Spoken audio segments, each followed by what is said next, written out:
So wouldn't it be funny if it was like Police Academy and I didn't know that the sound was on and we just had this screen up before the start and I went and had a leak? That'd be funny, wouldn't it? All you early birds. Or if I had to chase the kids around the house to make them eat their dinner. That'd be funny. I know that leaving this sound on is making Nicole down at Victoria Point panic, but hey, let's just ad-lib a little bit. We've got a couple more minutes. I'm going to start rolling some ads and get into this show tonight.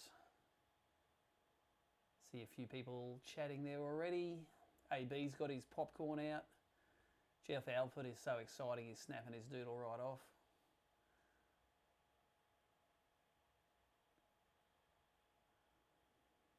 Oh, look, yeah, and that's right, Jeff, chatting up the ladies. Anyway, guys, we're going to get cracking with this very soon.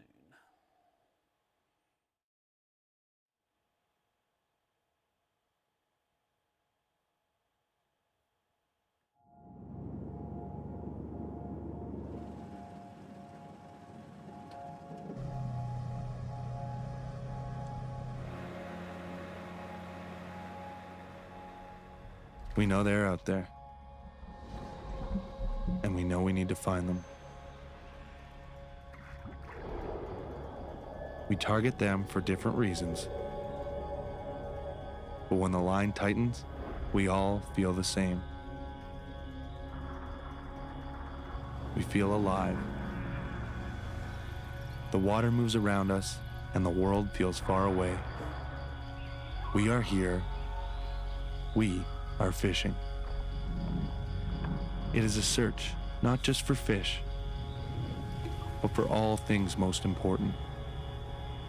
For family and friends, for tradition and tranquility, for conservation and competition. All of us find what we are looking for. Yet we continue searching. We cast, and as the lure soars, our hopes soar with it. This will be the one. They tell us insanity is doing the same thing over and expecting different results. But we are not insane. The fish are still out there, and we are fishermen. We have been since we were young, and will be until we can do no more. And then, when the ice begins to freeze within us,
Well, g'day everybody and welcome to another week of ABT Lockdown Live. This is episode 5 and it's come a long way from an idea that we had in the office only a month ago of exactly what can we do during a lockdown.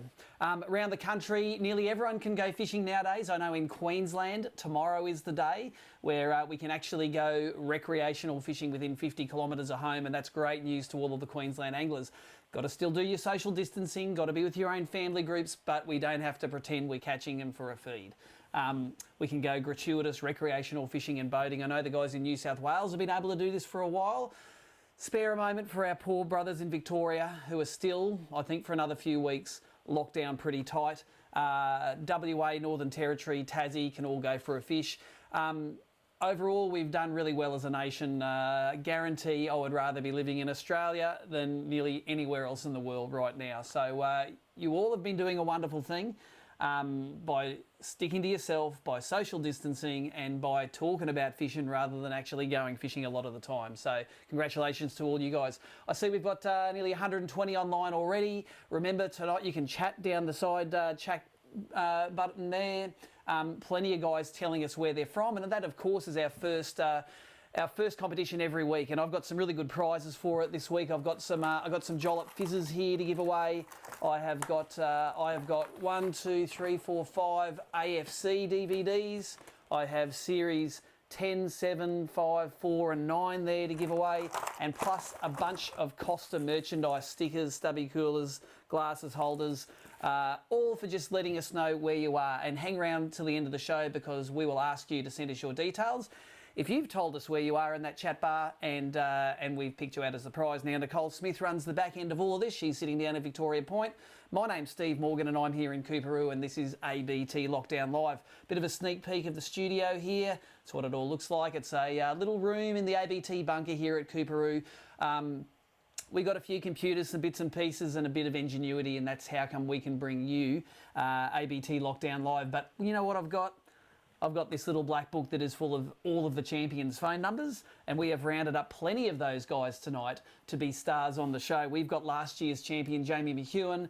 We've got never been a champion, Ross Canizzaro, but he is due to win this thing. We have Mark Crompton, who won in 2018. We've got Chris Hixson, who won in 2011, and we've got Scott Towner, who won this thing back in 2004. I'll throw a little bit of history up on the slides here. The Australian Open itself, it's the Daiwa Australian Open now, but it didn't start off as the Daiwa Australian Open. In 2004, it was a teams event.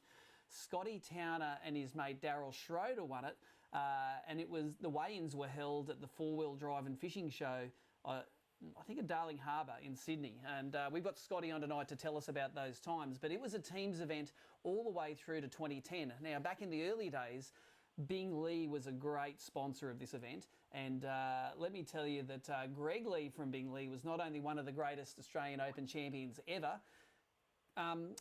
he was still one of the guys who, there we go, he was still one of the guys who really supported this event with his company. Bing Lee was a sponsor for years and years. Greg was a great competitor. We all miss Greg when he passed away several years ago, but the Australian Open trophy is called the Greg Lee Memorial Trophy. So that's the way we can honour the great man that sponsored this event. I know his great mate Rich Potter and Pat DeBattista both reached out to me during the week and mentioned that was the case. Guys, don't worry, we don't forget our roots, and we know who was a great sponsor of this event through the years. So we miss you, Greg Lee, and we thank you for your support. And the Lee family still runs Big Lee, of course, down in Sydney there. Let us have a bit of a look. We've got the winners up there. We haven't got Ian Cedo on the show tonight. He defected up to Cairns a while ago. It's not because I didn't ask him. I'm sure he would have been on the show, but we've got some pretty interesting talk about some of these winners later on tonight. Let's get back to this shot here. Here we go. Right, I've mentioned the first comp. That's on. I see plenty of guys down here saying where they've been watching from. We have other comps tonight as well. I'm going to mention them later on, but they're run by Rapala. And we've got plenty of segments to keep you entertained, and I'll be talking to you in between. So I think it's time for one of our great ABT sponsors. Let's have a word from Cranker, and I'm going to be back after that with ABT and AFC legend Scotty Towner to talk about AFC and the very first Australian Open win.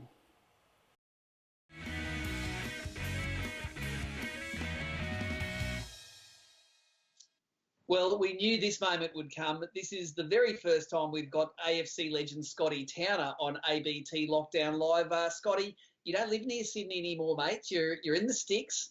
Where are you? And have you been watching the show? I've been catching up on on YouTube basically. I moved from Bowral about 5-6 years ago, and I'm out at a place called Lake Mulwala, Yarrawonga Mulwala. It's on the New South Wales Victorian border, and home to some really big cod. So I've been doing a little bit more cod fishing, and the only time I ever fish for bream now is when I come across and do a tournament with you guys. Yeah, well, we sort of twisted your arm. I kept in touch with you when you went fishing, and I sort of fed a bit of a burley trail down to you, mate, and let you know how it was going. We got you back in, and we've twisted your arm, and it's like you're back on the gear again now, aren't you? You like it? Yeah, it's really addictive. It's unbelievable. You were ringing me and saying, how good it is and how good this tournament scene is now, and I'm like, oh yeah, maybe. And then I started watching your live feeds through the tournaments, and it was like I just wanted to be there again. And then I bought that little Quintrex off Pete Kelleher. Yep. And you found someone to tow it down to Lake Macquarie, and I said I didn't want to fish, I just want to come and pick my boat up. But you made me fish it with Mark Sarek. Yep. And pre-fish with Mark Sarek. We had a great day, and that was my first comp in like 8 years, and I think I come about 8th or something in it. Got a paycheck. Something like that. Got a paycheck, and and I've been hooked ever since. So. Yeah, it's sort of the fishing tournament version of saying all your mates at the pub saying, "Here, just have one beer, Scotty." Yeah, exactly. And I think I was off the alcohol then at the time too, and then I started fishing these tournaments, and now I got back on it again. So, so life's got to again. Look, there's a lot of people watching this show that'll know you from your time back on AFC. We debuted you on AFC in Series 3 here, and that series was pretty interesting because it was Series 4. Series 4. I was going to cut you. Yeah, I was going to say Series 4. And it was an interesting year because we ran 3 bream events, 3 bass events, and then the bream and the bass guy got together and went barra fishing. So, mate, take us through some of your favourite moments on your first series, because you got to fish with Harry for barra, and you got to fish, some great waterways for bream. It looks like we went to the Hawkesbury, to Foster, and where else did we go to? Gold Coast. So, 3 great bream arenas. Well, that is definitely my standout year. It was my rookie year on AFC. I got the invite, and I was so nervous. First round at Hawkesbury. I don't know. I could barely speak in front of the camera. I ended up calming down in the end, and got my 5 fish in Pickwater sort of thing. Ran up, and I got a nice upgrade up in the racks. As you do, come back. I finished the first round to Timmy. Timmy only just beat me by, I think it was something like about 80 grams or something, or 100 grams. And then I think that sort of settled the nerves. Foster came up, and then there was some footage from Foster that would never have made it because I just had a meltdown, lost it swearing. I lost so many big bream in the racks at Foster on that year.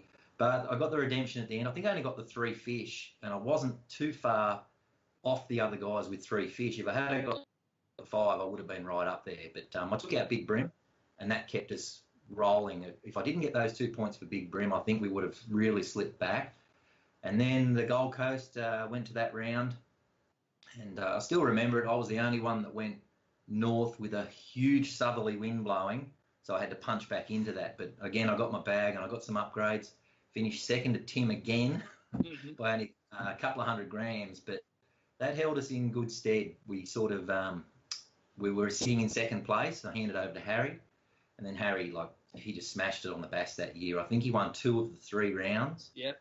He got big bass in there, and he kept us in second place, but got us within 4 points of Tim and Carl. So then we went as a joint. I think this was probably one of the best formats that you run for it, where the 2 anglers fish for their species and then go and fish for barra together as a team. Yeah. I know the reason why you changed it, because we didn't get enough fish to sort of make a good show. So you wanted some pro barra guys to come in, but we went to Awonga, and I got my first barra. I'd never caught a barra before. I got my first one, 82 centimetres. I was so stoked to catch that fish. And then that sort of kept us going. And with the double points, I think you might remember we had double points for that round. Yeah. We were 4 behind. So if we finished in front of Team Hummingbird, that meant that we would actually win the series. And we went out on day 2. It was actually Harry's birthday, would you believe? And I watched him catch 2 fish. I think he got one around 80 centimetres, and then he pulled that magic metery that just went berserk, crashed into the motor basically. Jumping, there it is. I took that photo, and he was going off at me, made me take like 50 photos, and said, "If you don't get a good shot of my fish," and that was the first photo I took, and it was a perfect shot of Harry with his barra. And I think even before we went back, I think we knew that we had it in the bag, and we were crowned the champions. Like, you know, in your rookie year or debut year, I don't think it gets any better than that. It was just that was awesome. Back in the day with Phil Coles running Berkeley too, and he was more excited than both of you put together that you finally won an AFC trophy. I think so. After all those years of putting the money behind Reuter, and then Reuter got relegated. He got out of the bad investment and onto the good gear. That's it. It didn't pay off in the later years, but we did win a few more rounds and stuff. I think from memory, Series 5, I got my redemption back at Foster. That was round 1 for the Brim in Series 5. If you haven't got it there, Steve. Yeah, that's the red one. And I went out and I won that round. After the year before coming last, I won that round. I think I tied Big Brim with Dizzy. It wasn't a big fish. It was only like 700 grams or something like that. But yeah, I sort of got my redemption back on Foster at that one. And that was probably one of the highlights. I think you remember from the footage, we took off and racing up. I pulled up at some washboards. Second cast, I hooked up, pulled in a good fish, about 600 grams or so, with the helicopter buzzing overhead. That's right. And, held it up. How's that? The helicopter. And like they were the days sort of thing when we had helicopters. We were like bloody rock stars or something. Yeah. There, you know, it was awesome. It's awesome. Yeah, well, this show is all about the Australian Open, mate. It's this week is the week that the Australian Open would have happened on Sydney Harbour. We've talked to a lot of the sort of old AFC champions and legends tonight, and you fall squarely into that category as well, because the very first Australian Open that we had in 2004 was a teams event. You and your mate Daryl won it. Yeah, man, Daryl Schroeder. I got a phone call from Daryl. I'd only been fishing, as I said. I think I did 2 rounds in 2003. Yeah. And then it was like 2004. I think the opening event was the Australian Open from memory. It was a long time ago, 16 years. Yeah. And we went out as team Airlight. Daryl actually worked for a company called Airlight, so they had nothing to do with fishing. They make sliding windows and doors and things, and based in Windsor, sort of south Sydney, southwest of Sydney. And Daryl asked me to fish, and I said no problems. And we went out for a pre-fish, and we had a good day pre-fishing about the 2 weeks before, and then we pre-fished again, obviously the day before. And we took out the inaugural win. It's hard to, at the time I couldn't speak about it because I was just so overwhelmed and that, because we had Starlo there, we had Chris Wright, Barra.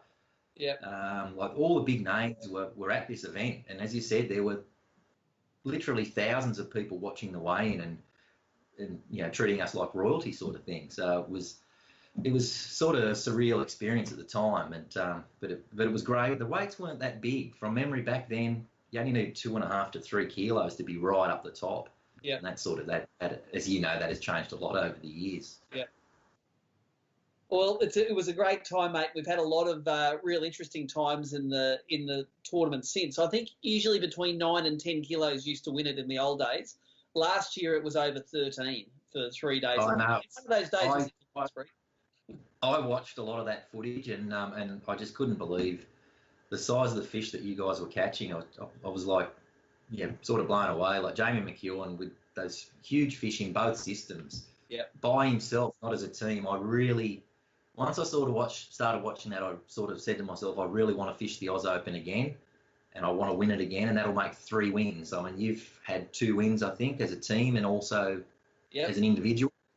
No one's won it 3 times. I would love to go out there and have a go. And actually, Brett Penpraise rang me when I was in Tassie, and he actually offered me his boat and car to fish the Open. So I probably would have been there.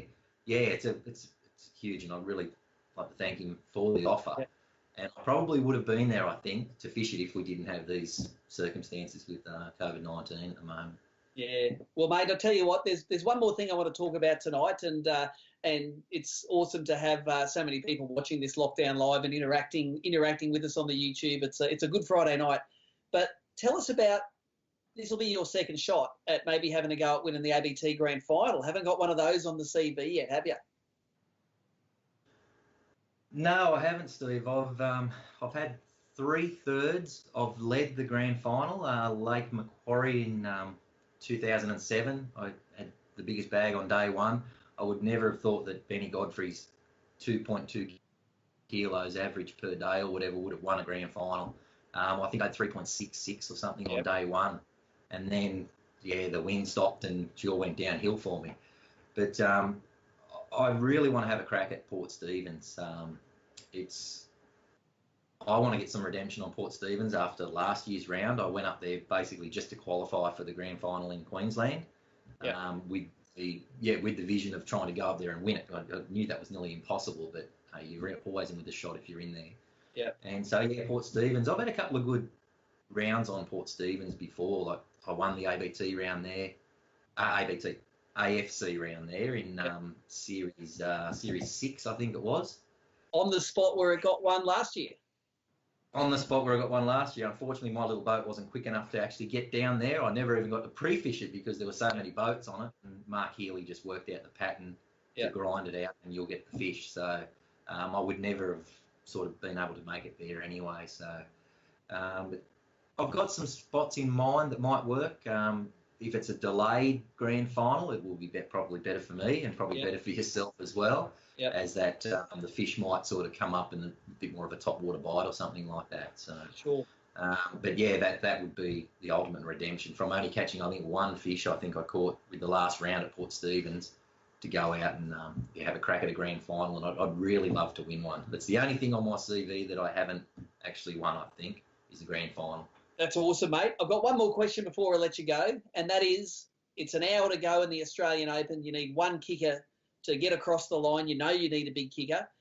What technique are you throwing? What rod and reel and lure, and where are you throwing it in Sydney Harbour? Because you've got an hour to go and you've got 15 years worth of experience to fall back on. What are you throwing?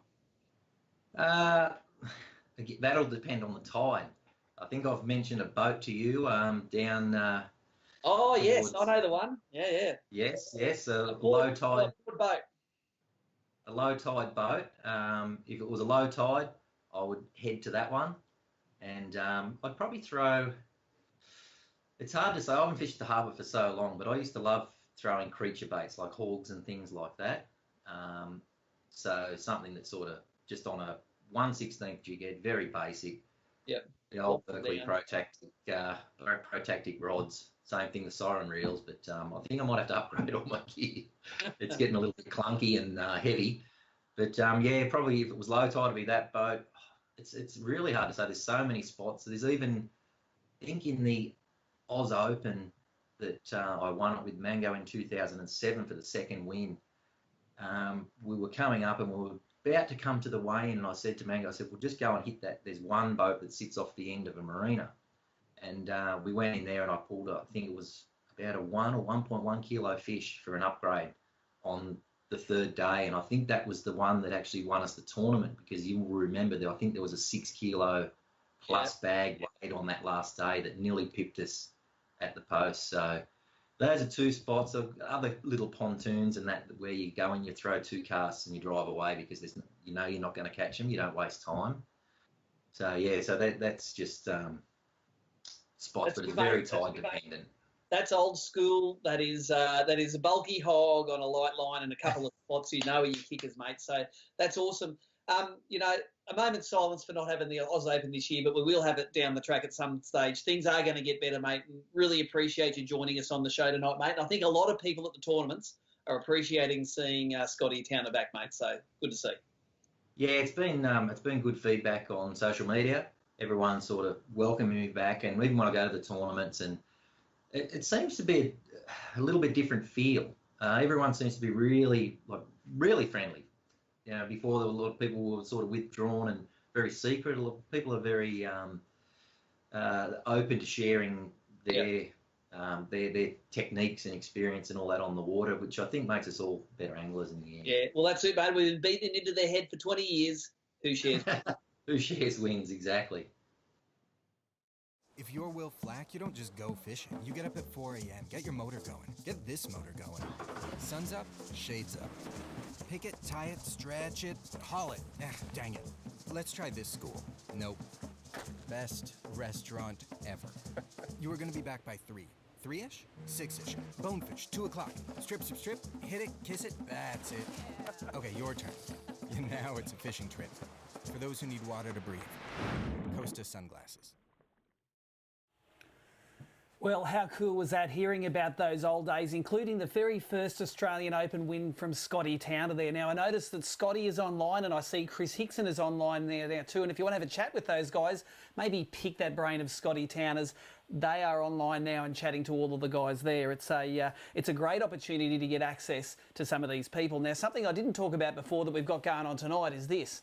We have the Series 4 AFC jersey from Team Hummingbird, but it's autographed by the whole crew. And you can see up the top there, there's right there, Scotty Towner's autograph, as well as Dizzy, Tim Morgan, Chris Hixson, all the guys. Now, it's too late to enter to win this. We've already done the draw. It's going to happen tonight in a little while. We'll be giving away the jersey. You had to enter on the ABT Facebook page. You've got plenty of entries there, and Nicole has drawn that entry, the winning entry. So I know who it is, but we're going to play you the video of drawing it in just a little while in one of the next segments there. One of the other anglers who has been an absolute gun at the Australian Open over the years is Chris Hixson, and we're going to have a chat to him right now.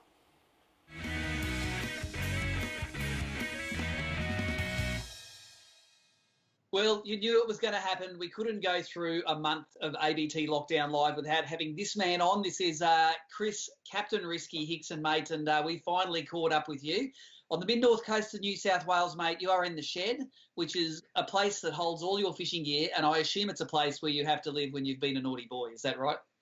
It's an absolute shit fight at the moment too. There is crap everywhere. So some people use the isolation times to really go through and fine-tune their gear. They clean the house, mow the lawns, everything's mint. That's not your plan? Did a bit around the house. Fishing gear got pretty well neglected, but it was because we're allowed to go fishing still. Everything was in the offshore boat, and that's all that got looked at. So pretty much all the rest of the gear's thrown all over the shed and all over the fishing room, and I'll get to it when I get to it. So isn't it weird that this week we would have been have already finished fishing the Daiwa Australian Open, and instead you're hanging out around the continental shelf somewhere, deep dropping for barcodes? Yeah, well, that's I think I just had a notification come up on my calendar on my phone that said it was BREAM Australian Open time. So I think Babs and I were out to sea last weekend, and both of us said the same thing. It was one of the best days we've ever had in the ocean, ever. It was calm. There was no current. We both were looking at each other going, how good is it being here and not at a tournament for once? Because it's not very often you get to say it, but that was one weekend you wanted to be at sea. Now, the Australian Open, and we've talked to people tonight, everyone we interview about the Australian Open typically says if there was just one BREAM tournament I could fish a year, I would probably do the Australian Open. Like everyone else, are you a lover of that Sydney Harbour arena? Oh, yeah, it's the best, one of the best arenas in the country.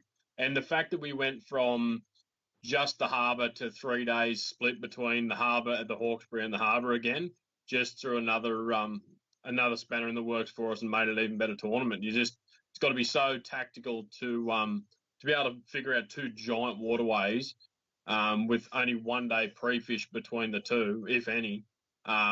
There's no other tournament in Australia like it, that's for sure. Well, I tell you what, and I don't know if you know the history of this, but when we brought the Australian Open back after a 3-year hiatus in the mid-teens, when Franco brought it back, because Franco was the one that just, dropped his wallet on my foot and said, how much do I need to pay to bring this event back? And we made a deal. I said, wouldn't it be cool if we had an event which was 1 day on the Hawkesbury, 1 day on Botany Bay, and then 1 day on Sydney Harbour? And he said, that's an awesome idea, Morgo, but I hate Botany Bay. Let's take that out of it. So as it happened, it would have been 3 days on 3 arenas, apart from the fact that the naming sponsor, well, I listen to them and we give them a bit of say in it. So look, that it's definitely a testing event. and you can't pre-fish you can't fish one of those arenas in a week, let alone two of them in one day. So I suppose it really suits your style, which is let's make it up as we go along.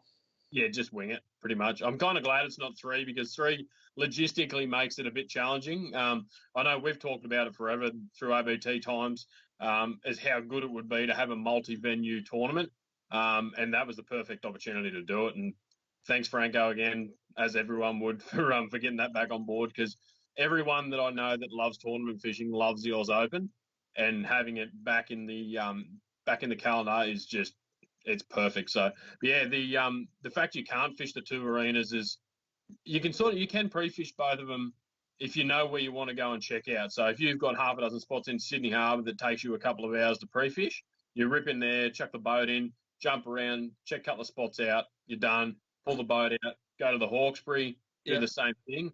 And to be honest, between Sydney Harbour, the Hawkesbury, and say Middle Harbour, you could probably pre-fish those 3 separate areas in a day if you had certain spots to go and check out. I generally don't. I can't even remember where I've pre-fished the last couple. I think I've done Sydney Harbour in one I pre-fished and the Hawkesbury in the other just to check some stuff out. But yeah, it's a matter of banking on which one you're going to you're probably going to struggle the most in and try and work that out. So yeah, it's just so much area to cover. Like you can go from bloody Wiseman's Ferry to Gosford in the Hawkesbury. Like how are you going to work that out in a 2 days, let alone half a day? I couldn't even work that out on a tank of fuel, mate. I'd be out halfway through. No way. So you just got to, like, lucky for myself, I've been fishing both arenas for a long time, same as yourself. You've got a fair bit of backup there and a reasonable idea on what's going to go on. For the newcomers, it'd be pretty hard, but there's some guys there that just are able to figure that stuff out. So it's one of those tournaments that it really is anyone's game unless they're on Sound Pigs Reef and you're throwing cranker grabs like Jamie. Yes, indeed. And we'll be talking to Jamie later in this show because he smashed it last year. I think with a record bag for the Australian Open, his average size fish was off the charts. After Franklin's sponsored the Australian Open for those first 2 years after he came back, it was in 2017, 2018. Daiwa took over the reins last year and it became the Daiwa Australian Open, and that fell right into your wheelhouse as Daiwa's golden boy, mate. It must have been a good opportunity for them that they obviously then took up with, putting cameras on your boat and stuff like that. It's when was the last Open you fished without media on your boat? Can't remember. Probably. I think I've had media for pretty much since the start of it's come back since it was the Franklin's Open. So, Daiwa being a naming sponsor for it, I have a feeling back when I won the Australian Open, Daiwa was a sponsor back then as well. It was. Yep, for 2 years, Daiwa was a sponsor there before they fell out of tournament fishing for a while. So I think it's good karma maybe. And look, it's always. I don't know about karma. I've had Brett Habener from Daiwa on it for the last year, and he's the worst curse I've ever had on the boat. Well, we got Brett on the show tonight as well, so I'm going to ask him that question as well. But the Australian Open is really not a tournament you win. It's a tournament you lose. And the guy holding the trophy at the end is normally the guy that hasn't shanked any of the days. You know, like if you box every big fish you get on every day, you're going to be pretty much up there. It's very hard not to shank something for 3 days in a row. I've pretty much shanked the last 2 years straight. There's it's a rare day on the harbour or the Hawkesbury where you don't hook a couple of good fish, like big fish. Yeah. If you stick them, you're right up the top. Like you can catch average fish all day and be in the top 5. Yeah. You need to put those big girls in the boat. And Brett can attest for it last year. And I think Bergie, when he was filming me like a couple of years ago, the amount of big fish I lost in those 2 tournaments, 100% cost me the tournament. Yeah. But there's probably 10 other guys in the field that have done exactly the same thing. So, as you said, it's not the you don't win it, you lose it for sure. And the guy that comes out on top's the one that's had the best run. And we say it all the time: when it's your time, it's your time. Like that, the year I won the Oz Open, didn't do anything too special. Just caught fish and didn't lose any. Like the kicker fish, a 37 forker for me on the last day in place. I should never have got it out. It came out and went in the boat. They're the times you win. So when you lose them, you know you've got to work so much harder. But anyway, that's what it is. That's tournament fishing. Let's put it into perspective. We've got some cutaway footage running here of when you were allowed to fish under the Manly ferry dock, mate. And when you say, I hook some big fish and lose them, check out this shit that you're throwing into at Manly Ferry there, mate. It's not as if you're hooking something on the middle of a sandy flat and your drag was a bit tight. You are throwing in some of the nastiest shit imaginable. But you need to do that in these urban waterways to hook the big ones, don't you? Yeah, you got to risk it for the biscuit in that joint. I think Mango used to say when we were fishing bets there, it was like cockroach fishing. It was always up in the deep, dark corners where the cockroaches lived, which is pretty spot on. But that that ferry wharf was pretty hectic. It fired once every now and again. It was a long drive to get there. Sometimes you had to smash through the rough. But I had a lot of other areas around it that I like. So it was one of those you call in. If the fish were there, good. If they weren't, so be it. And that day that you've got the footage of where I pulled that thing out, I think I'd been done by like 3 before it or 4 before it. Yeah. But it should never have come out of where it did. It was just one of those days. And I still didn't win. I think that was like the only big fish out of about 10 I hooked that day. Yeah. And it was the first one. Well, you know, you do have to risk it for the brisket. We definitely know that you risk it, mate. You work at a tackle shop, so I suppose your propensity to throw lures into nasty country isn't as severe as most people, because they might only cost you trade price instead of retail price. Tell us, how's Manning River Marine coping through this lockdown, mate? What's going on in the mid-north coast at Manning River? It's been pretty good, mate, to be honest. We had a lot of work booked in leading up to when all this happened. So right at the start, we were wondering whether we were going to be classed as an essential service. And we got an email through pretty quick because we do a lot of SES and service boats. And the fact that we deal with maritime, roads maritime, all that sort of stuff, registrations and that sort of thing, we got an email through pretty early on to say we were going to stay open and that, we're technically an essential service. The first couple of weeks was pretty dead. The floor traffic died down when everyone sort of freaked out a bit, and we're doing the right thing by staying away. No one knew whether they could go fishing officially. Everything was up in the air. But once that actually settled out, like we were busy. We still had a lot to do. But I just pretty much sat on the computer, loaded stuff on eBay that we needed to clear out from the store that's been sitting there forever, and just used the time productively. But once it all got settled in, we've been busy, like quite busy. New South Wales is lucky we're allowed to go fishing still and allowed to travel to a certain extent, even though it was locally. We've got a lot of fishing on the mid-north coast, really close. So, we've been doing pretty well. We don't have a website. I don't have the time to do in-store and fish tournaments and run a website. If there's anyone out there that's good at IT, you want a job, got one. But just been loading stuff on eBay flat out, pretty much, just clearing out old stock and, putting some bargains out there. Awesome, mate. You'd be well known for running your Mercury-powered Bass Cat across the country. You ran a Mercury-powered Phoenix for many years, but you finally stepped up and, of course, supporting the sponsors like we all like to do. How's that rig working out for you? It's an absolute weapon of a boat. Give us some numbers that thing spits out. It's a gem, hey. It's taken me a while to love it, but I'm starting to love it.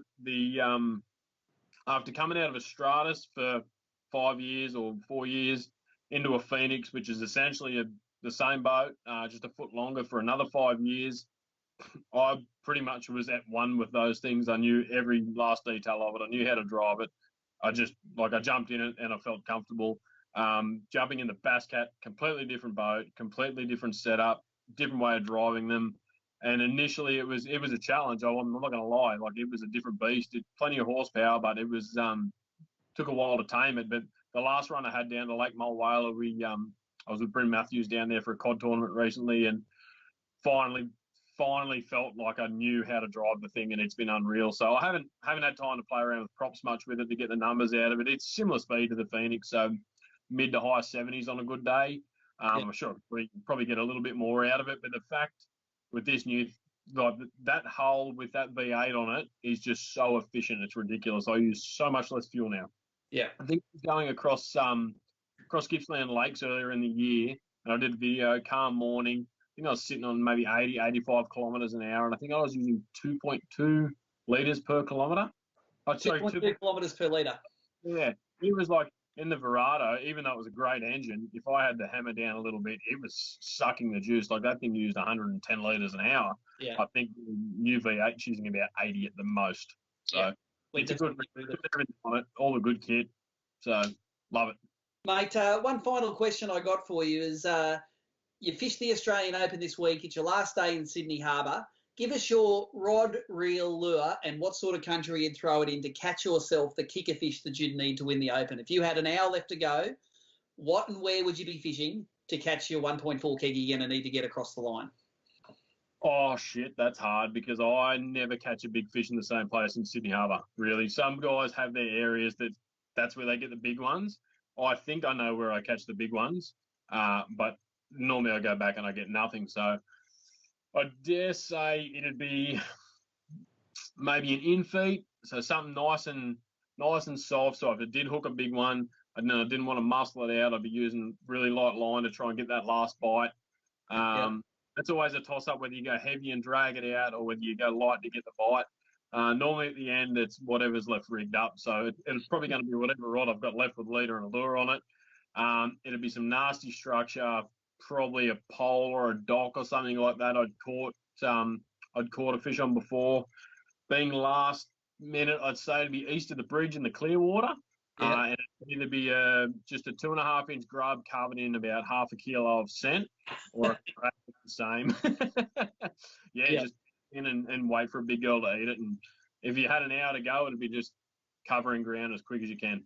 Yeah, and look, we've all had those days at the Open when you've got a good limit in the box, but in your mind, you don't know if it's enough. You don't know if someone's brought a 6 kilo limit in, because we've seen those in the past, you know, Reedy and Greg Lee and all those guys in the day that brought in those giant limits. They're there. Yeah, they are. That's literally every day in the Open or every day in the harbour. It doesn't matter how good a day you have there. In the back of your mind, unless you crack 5.5, 6 kilos, which I never do, you always know there's someone that's got a big bag, then you're coming in, like no matter what. So it's not one of the tournaments that I try and swing for the big girls initially. It's just a matter of putting really good fish in the bag every day and hoping that no one did better. Awesome, mate. Really appreciate you catching up with us tonight. I've got one more question I've got to ask you. What would you say to those Victorians who are good anglers? They're good on the black bream.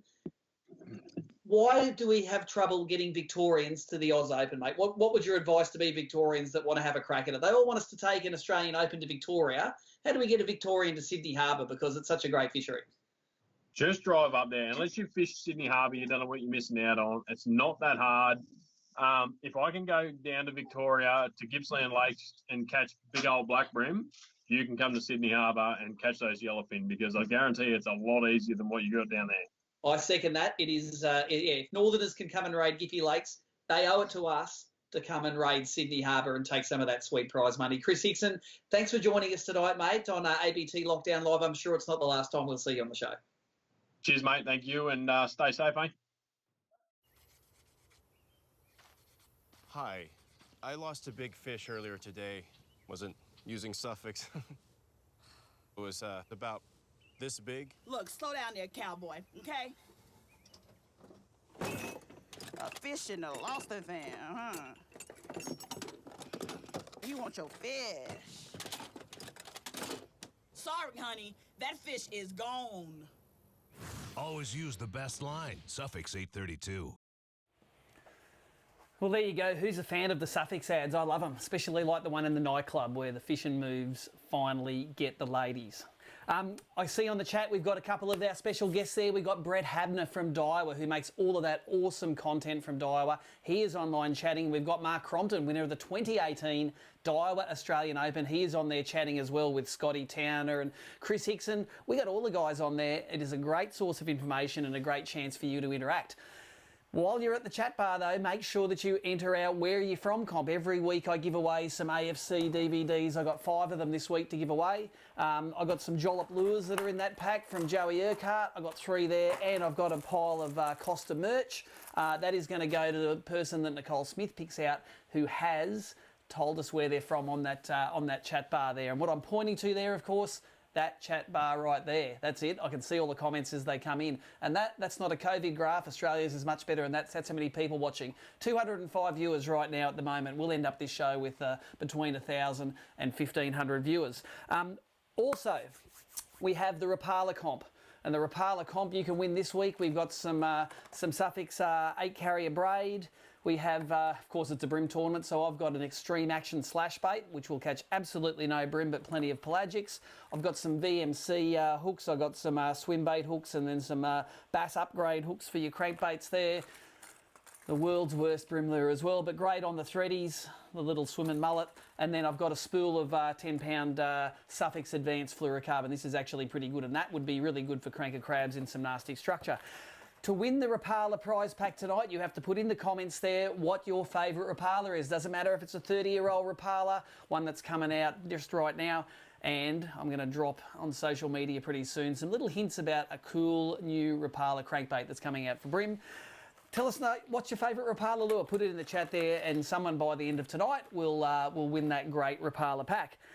What a lot of guys are here tonight, though, is to find out who wins this jersey. And Nicole Smith, she did a draw earlier today. I think the audio might be a little bit down, but let's have a see who wins this AFC Signed Series 4 jersey.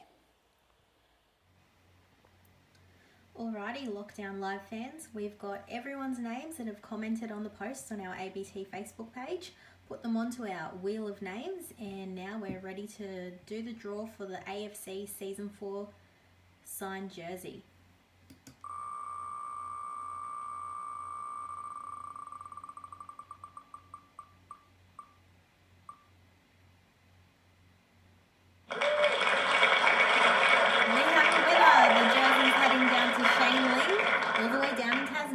Well done, Shane.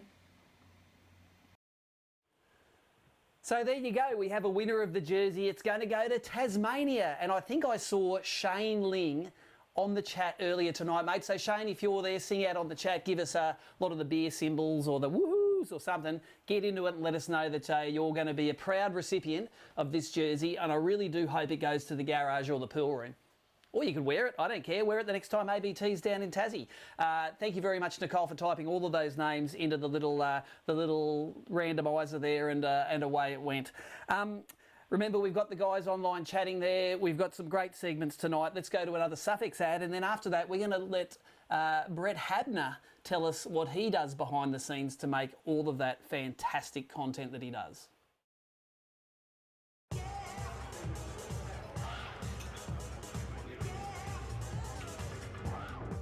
What do you see? Reminds me of muskies. I love your mind. They call it a bucket mouse because he's got a bucket mouse. Wow.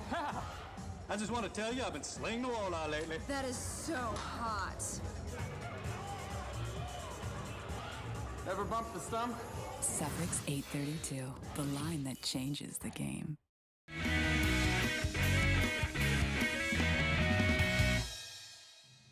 All right, the Daiwa Australian Open isn't just about the anglers, it's about the media coverage as well. And historically, we've done put a lot of effort into making sure the media coverage from the Australian Open is A1, because if you can't fish it, hell, we want to watch it at home.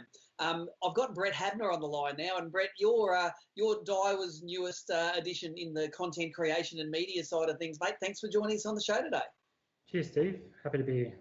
Yeah, look, and anyone that doesn't know Brett personally probably knows Brett through his content that he makes for social media, both for himself, but nowadays it's Daiwa. And anything that's coming out of Daiwa Australia that looks mint, you've made it, haven't you? Because you spend a lot of time travelling around, filming and living the life.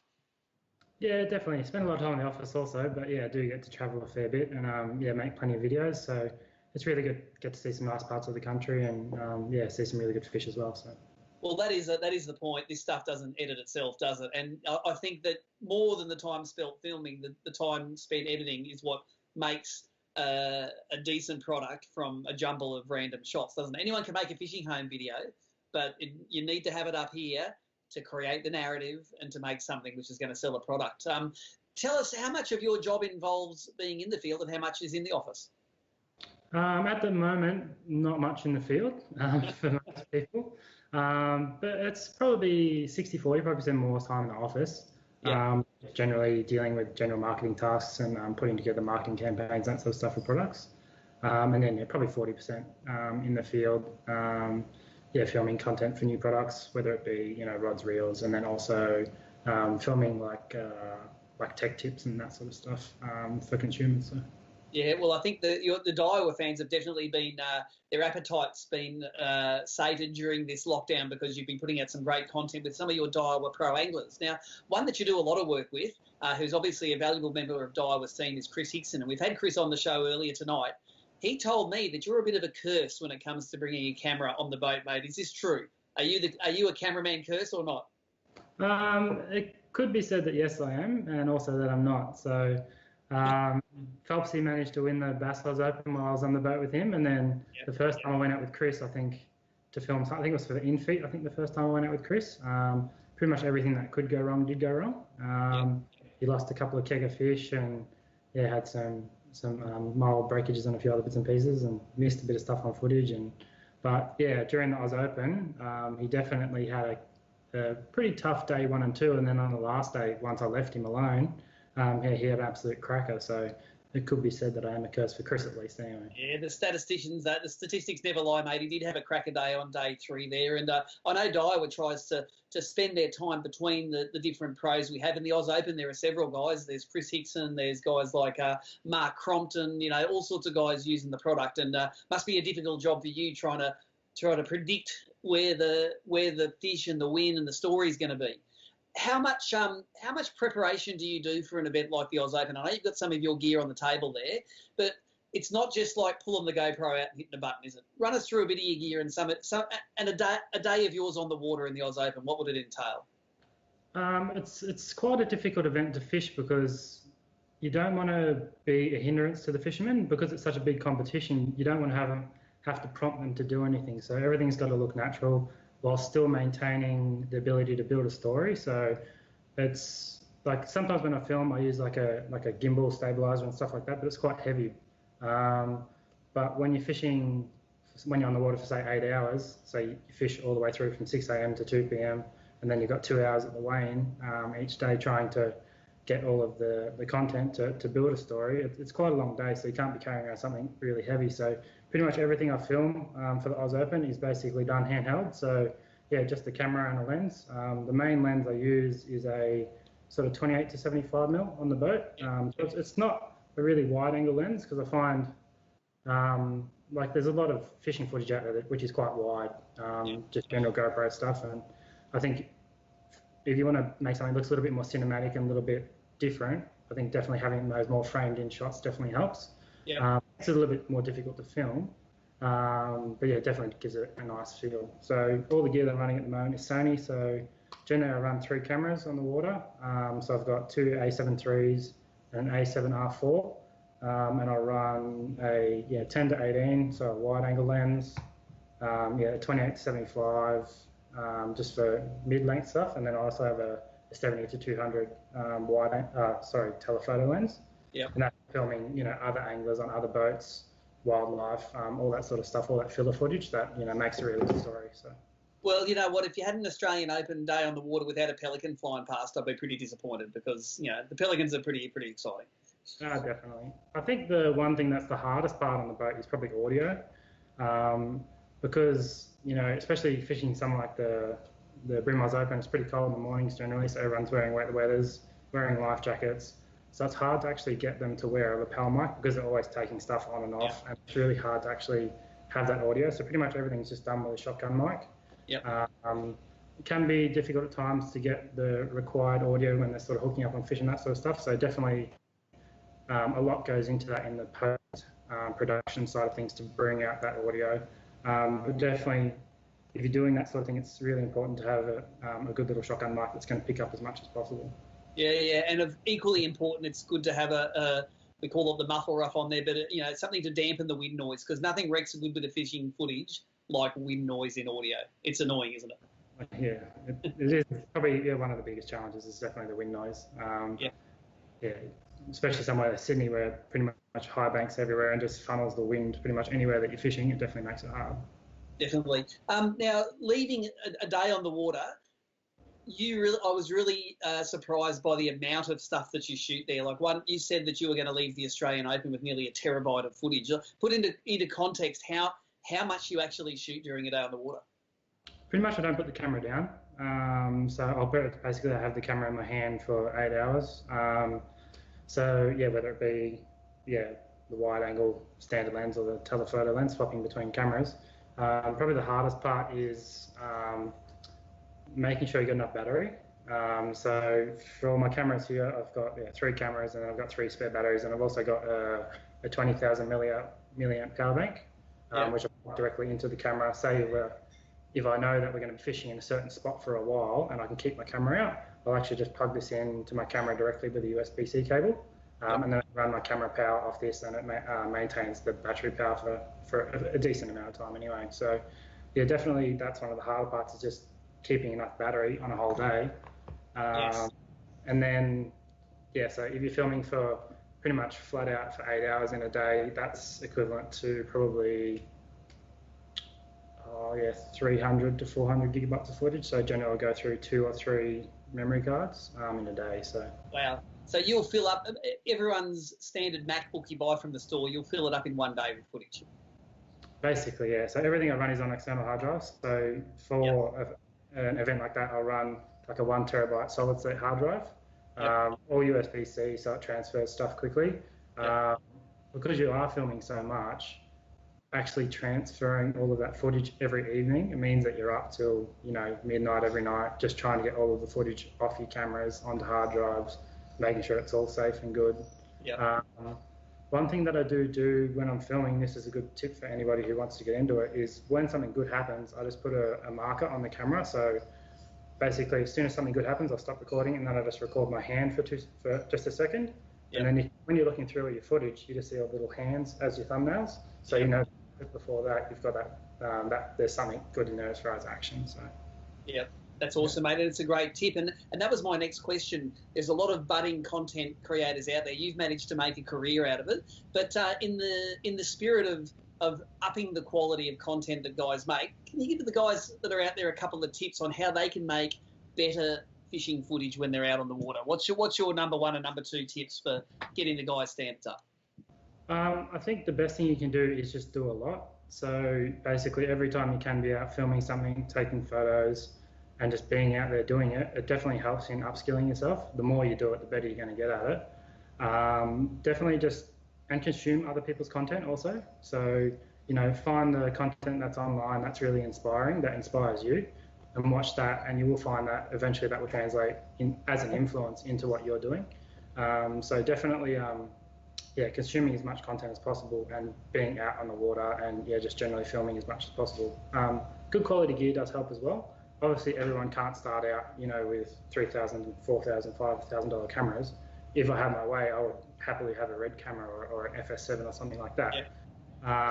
But if you're going to be filming out on the water, you don't want really expensive gear anyway, because often, filming around salt water, there are chances you're going to lose gear. So you don't want to lose the $20,000 camera over the side. I'd much rather lose, a $3,000 camera. Or even, a GoPro or something like that. So definitely, my biggest tip is literally just make as much stuff as you possibly can. And by doing that, you just continually upskill yourself. And YouTube is your best friend as far as tutorials and that sort of stuff. I'm completely self-taught. I've never had any training. I've just taught everything myself just through YouTube and just generally experimenting. So that's awesome, mate. When it comes to the edit, what's your number 1 tip for when people have got their footage and they get home? What I notice is people always want to show you too much of the day. Like, I always think that people's attention span is like 30 to 60 seconds. I'd rather 30 to 60 seconds of compressed all the good stuff than 15 minutes of every single wind of the handle and every single cast. Would you agree with that? Do you think that, condense it down till we've just got your goal? Definitely. I think now there's like different types of content. So there's like that, as far as like promotional material, like for the, rod and reel videos and that sort of stuff. People don't generally consume that in a long form. So most of the videos that I'll do will generally be about 30 seconds to a minute. The average view, say on Facebook or any of those platforms, is probably only about 20 seconds. So you have to pack as much as you can into that first part of a video and try and get your point across as quick as possible. When you're doing like longer form stuff like, say, the Pursuit series or any of the ABT event videos, I think you have to tell a story and you have to have like some sort of emotion in there for people to connect with.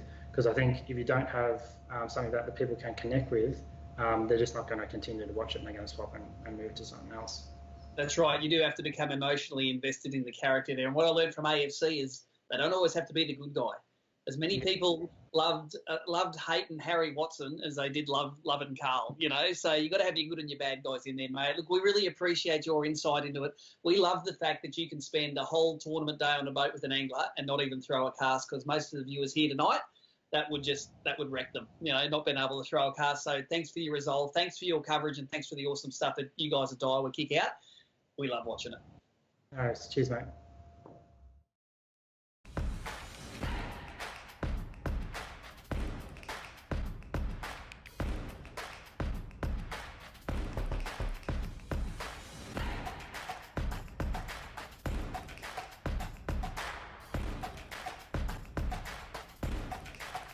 Yes, as soon as that landed, it was on.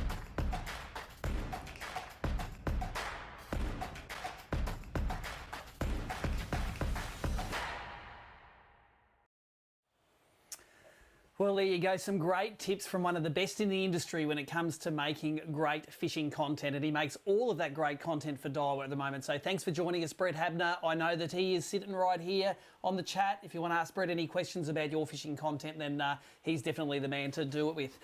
This section right now is supposed to be Tommy Slater doing a massive product launch for Daiwa's latest bream products. But you can give Tommy a flogging because he is online here as well now, and the samples just didn't turn up in time. I'm blaming COVID-19, but it could have been anything there, somewhere in between Japan and Australia at the moment.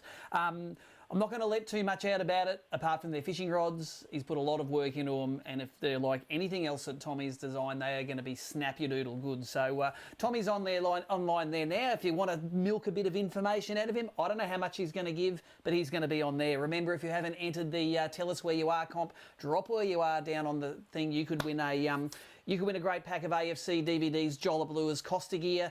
And tell us your favourite Rapala. The favourite Rapala tonight that Nicole picks is going to get this awesome pack of Rapala products from Rapala, Suffix and VMC. Shane Ling, make sure, I think Lingy's been on there. This is going to go to Tassie, to Shane Ling's place. That comp is done and dusted. Now we've got plenty more talent coming. We've got Mark Crompton, who's online now. We've got Ross Canizzaro and Jamie McEwen coming to tell us about their Australian Open experiences and to give you some tips next time you're bream fishing. Let's have a look at an ad now. I'm going to come back with Cromo and maybe a cameo from Alvy, his new young boy.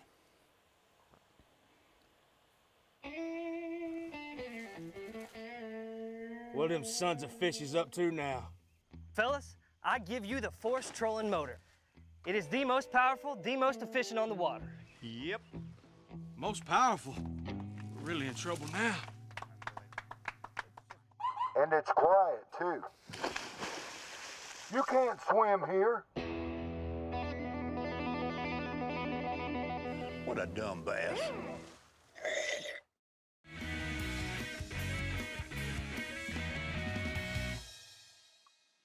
All right, we know the event's sponsored by Daiwa. We know it's an Australian Open. We know it's in Sydney.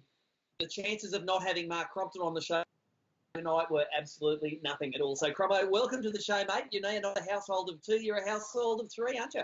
Yeah, we are. Well, we're actually a household of four. We've got our 14-year-old niece that lives with us as well. Nice. But, yeah, it was great to get Albie home. We thanked our lucky stars when we walked through the door with him, that's for sure. Mate, anyone that's not friends with you on social media, give us a bit of a rundown. You and Danielle were expecting soon, like around now it would have been happening, but give us a rundown what happened. Yeah, so he was actually due on Anzac Day. He ended up coming basically about 2.5 months early. So he came on the 8th of February.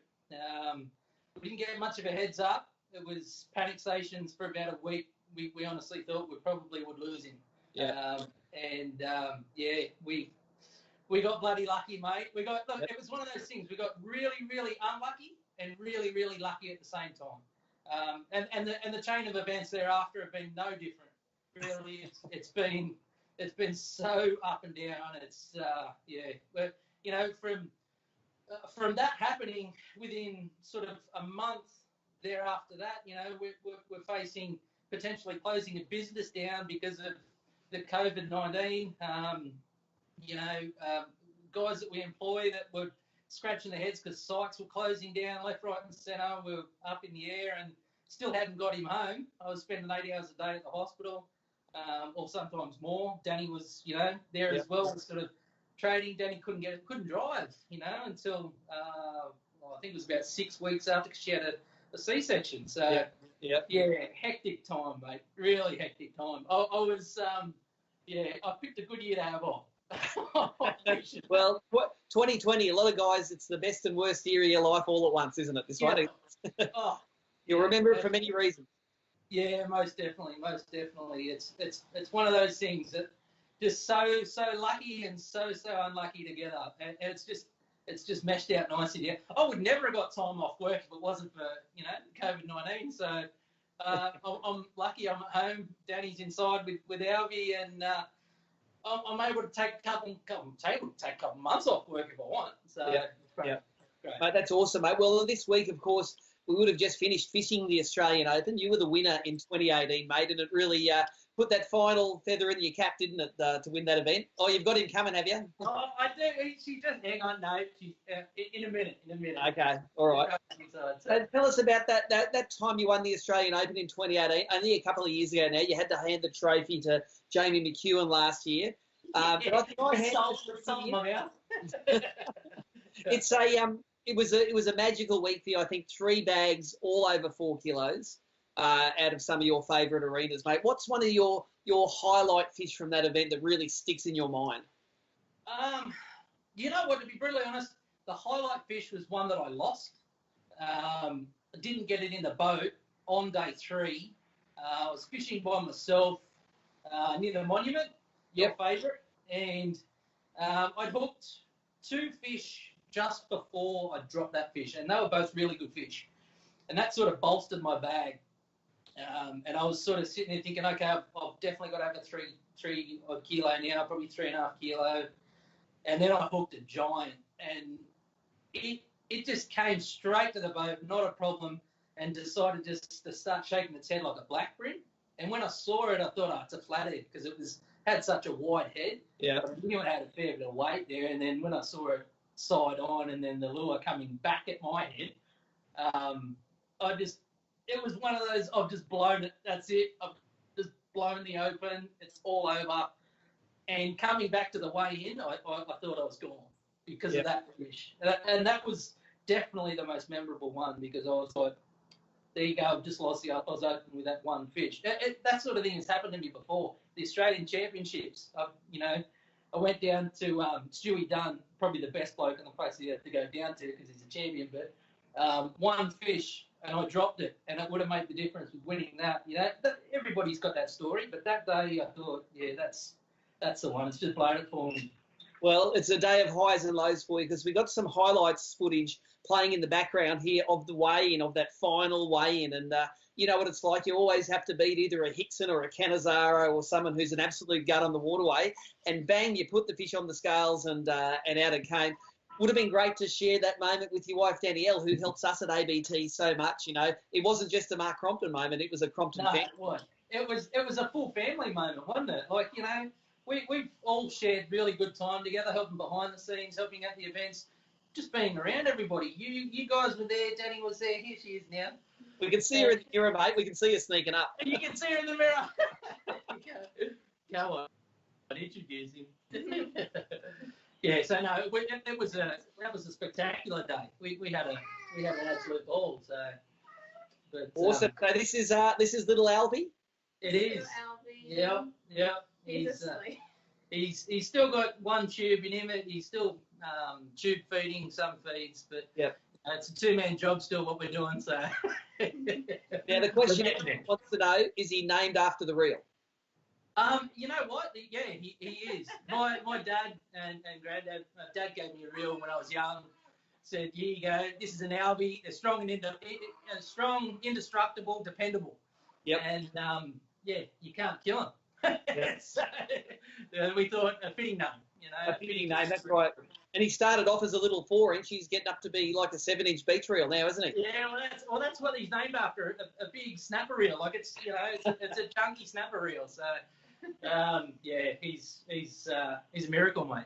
And Danielle, since we've got you on here at the moment, We're winding back to 2018, talking about the time Mark won the Oz Open. It was great to have you there sharing with him, because all of the images and the photos and the footage we got, it was a real team effort, wasn't it, from you guys? You're the one behind the scenes, makes it all happen. Yeah, I'm good. I'm glad everybody realises that. Yeah, making the lunches, making the dinners. Yeah, definitely. No, it was amazing actually. Like, I remember sitting at the desk just waiting for it to be announced, and I had butterflies in my stomach. I was so nervous and excited for him. And it was amazing. It was just before we went off to Tassie too. So we went off to Tassie on an absolute high. You know, it was great. Yeah, it was a great time. It was a great time. Yeah. And I nearly didn't fish that event too. We were flat out with work. Yeah. And it just got to the stage where I was like, if I'm going to fish it, it's going to be last minute, and we'll just rock up. And luckily, work just opened up, and I was able to do it. That's awesome, mate. The event's sponsored by Daiwa, and a fellow plumber, actually, Graham Franklin, pulled it out of the ashes and turned it back into an event. You've got that relationship, of course, with Daiwa as well, and it seems like always a bit of karma kicks in with these events, because naming sponsor of the event, their sponsored angler wins. The Daiwa gear must have played a fair bit into that win. The question I got for you is, if you had one rod, reel, line, lure to spend the last hour fishing the Open to catch an Open winning fish, what outfit would it be and what would you chuck? Well, back then it was a 0 rod, 2 to 4. They've been sort of superseded now. Now it would definitely be a battler in the water zombie, 2 to 4. AGS guides, those things are light as all buggery and sensitive, like nothing else I've ever really used, and I love them. They're a great rod. I think what Tommy's got in the future with a couple of the rods he's been, I won't speak too much about it out of school, but I've had a bit of a part, as well as Hixson and a few other guys in development of it, and they'll definitely be something that I think people will be surprised with. So, hey mate, what lure would you throw in what situation to win the Open? Run us through that. To win the Open, you know what? Can I pick 2? Just one. One outfit going in it with. To win it, it'd be a crab. It'd be a cranky crab, definitely. To win it, for sure. The other choice that I would have had would have been a Z-Man grub, only because you can chuck it, everywhere. And that whole comp, I had that the Z-Man grub and the crab the entire time, pretty much. Yeah. And I was doing a few tweaks to the crab though at the time. I don't know if you remember. I found the UV was definitely something that was turning things on, and I painted a few up in the UV colour, and that's probably that's partly where Steersy was a bit of previous development of the UV crab, and that made a big difference, I think. Well, obviously it did, because everybody was doing the same thing. So. Well, that's awesome, mate. I know there's a few of the Daiwa pro staffers, like I know Simon Goldsmith, he called his daughter Stella. That's a Shimano reel. You've called your son Alvy, which is an Alvy reel. I reckon I worked out just now why you don't name it after a Daiwa brand, because his name would be Water Zombie. Could be a good nickname, but hey. I know Mum and Dad probably look like zombies at 3 in the morning when they're doing all the baby things you have to do. Mate, one thing, we're lamenting not being able to fish the Open this year because of COVID, but come when we can reschedule the Open too, you'll be back to give it another crack, trying to win that perennial trophy back? Yeah, for sure. Yeah, most definitely. As long as it fits in with work and being midweek comp, I'll be doing everything I can to get there for sure. I'm still going to be in lockdown for quite a while yet, This one being, in the state that he's in, he's still sort of got, what do they call it? The lung sort of, the lungs are tiny, so you worry about them with that sort of, virus getting around. So we've locked ourselves right down, mate. We've gone nowhere, and as long as that sort of thing is gone, I'm there. Happy days. Well, mate, I really appreciate you joining us tonight on Lockdown Live. It's been a great time catching up with a lot of guys like yourself there, and I'd really like a thank you to both of you guys. You're a great ambassador for the sport, but Danielle, you make it all happen behind the scenes. ABT #1 scorer. We miss you, and we look forward to getting you back to an event one day. We'll be there. I We'll be there. missed you guys too. We're looking forward to bringing him to, quite a few events up into the time when he, gets to school age. We'll be, the next 5 years will be good. It will be good. Well, I think he's going to learn maths real quick because he's going to have to learn how to put those scorecards up in numerical order. So if he's going to be a mathematical genius, we'll make sure of that. Maths is easy. Just put a dollar sign in front of it. That's easy. All right, guys, thanks for joining us and appreciate your time on Lockdown Live. Thank you. No worries. G'day to everybody out there as well. Hope you're enjoying the Friday night. Cheers.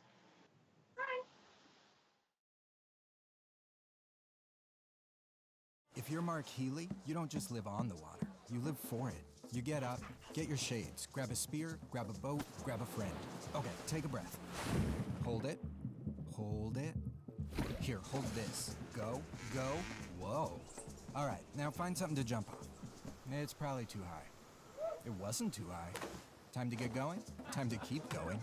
How's that feel? And now this is living. For those who need water to breathe, Costa Sunglasses.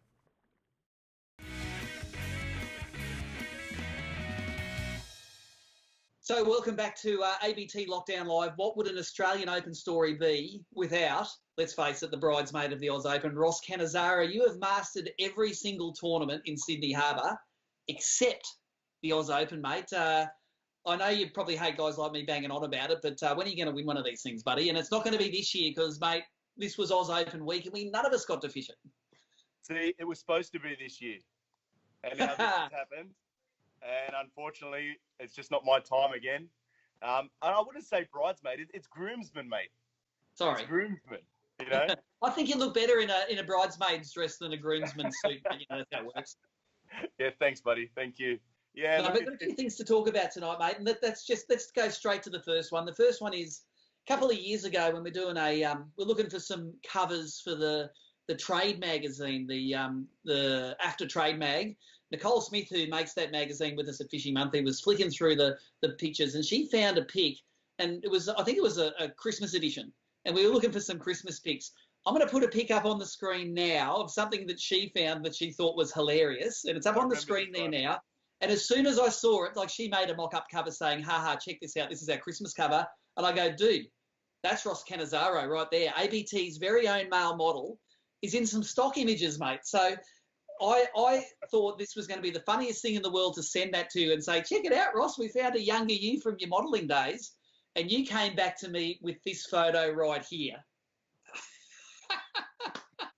Mate, the age hasn't wearied you, has it, mate? You're still male modelling material, aren't you? Oh, man, what can I say, man? I've come from good genes. Mate, I'm blushing, man. What can I say? It's a funny thing, but we would all have a chuckle about it. It's fishing, mate, in the end. We enjoy it, mate. So yeah. We've been fishing with you. You've been fishing with us at ABT for maybe 10 or 15 years at least.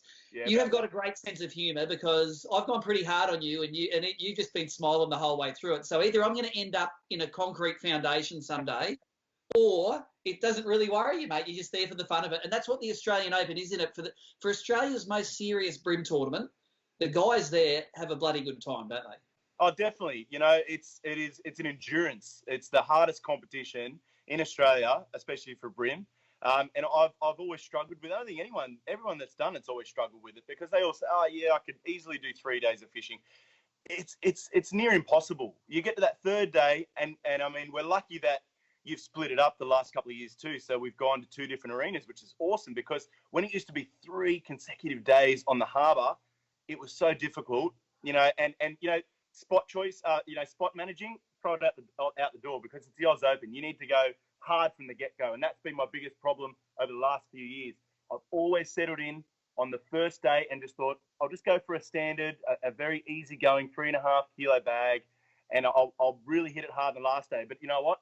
This year, if it would have all went ahead, I would have changed it all completely and gone bang from the get-go, big fish spot straight up, and then whatever happened on the last day happens on the last day, mate. And hopefully a little bit of luck would have come my way, but look what happened. We're in lockdown.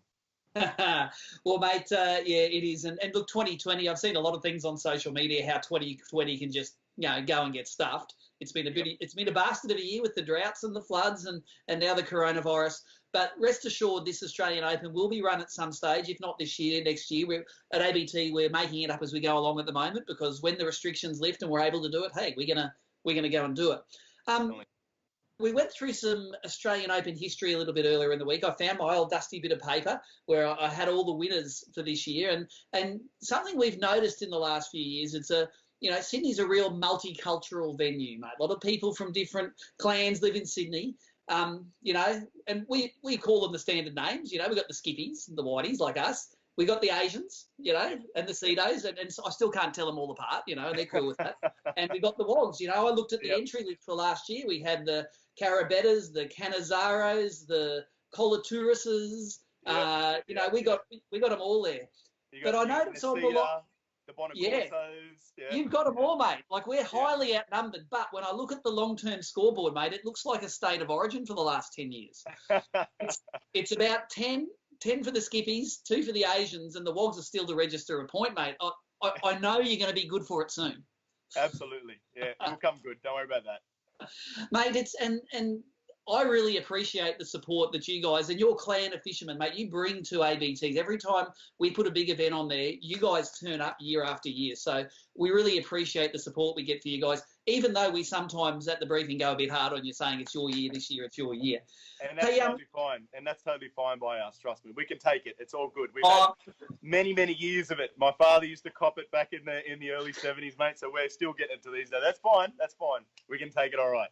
Mate, I know when you finally win one of these things, I'm going to sit back and say, righto, Ross, you can let it rip now, because if you can't take it, don't give it. That's the way. Absolutely. Hey, we ran a camera on your boats for a few of the last Australian Opens, and there are a couple of really memorable captures that I've noticed. One of them was a fish on reasonably light line, it must have been, around some of those really deep water fly wharves that they have upstream of the Harbour Bridge, and we've got it playing in the background now. But generally the comment is when they see people watch that video is there's a good bream and it has got you stitched up to a world-ending level into those pylons and you get it out, mate.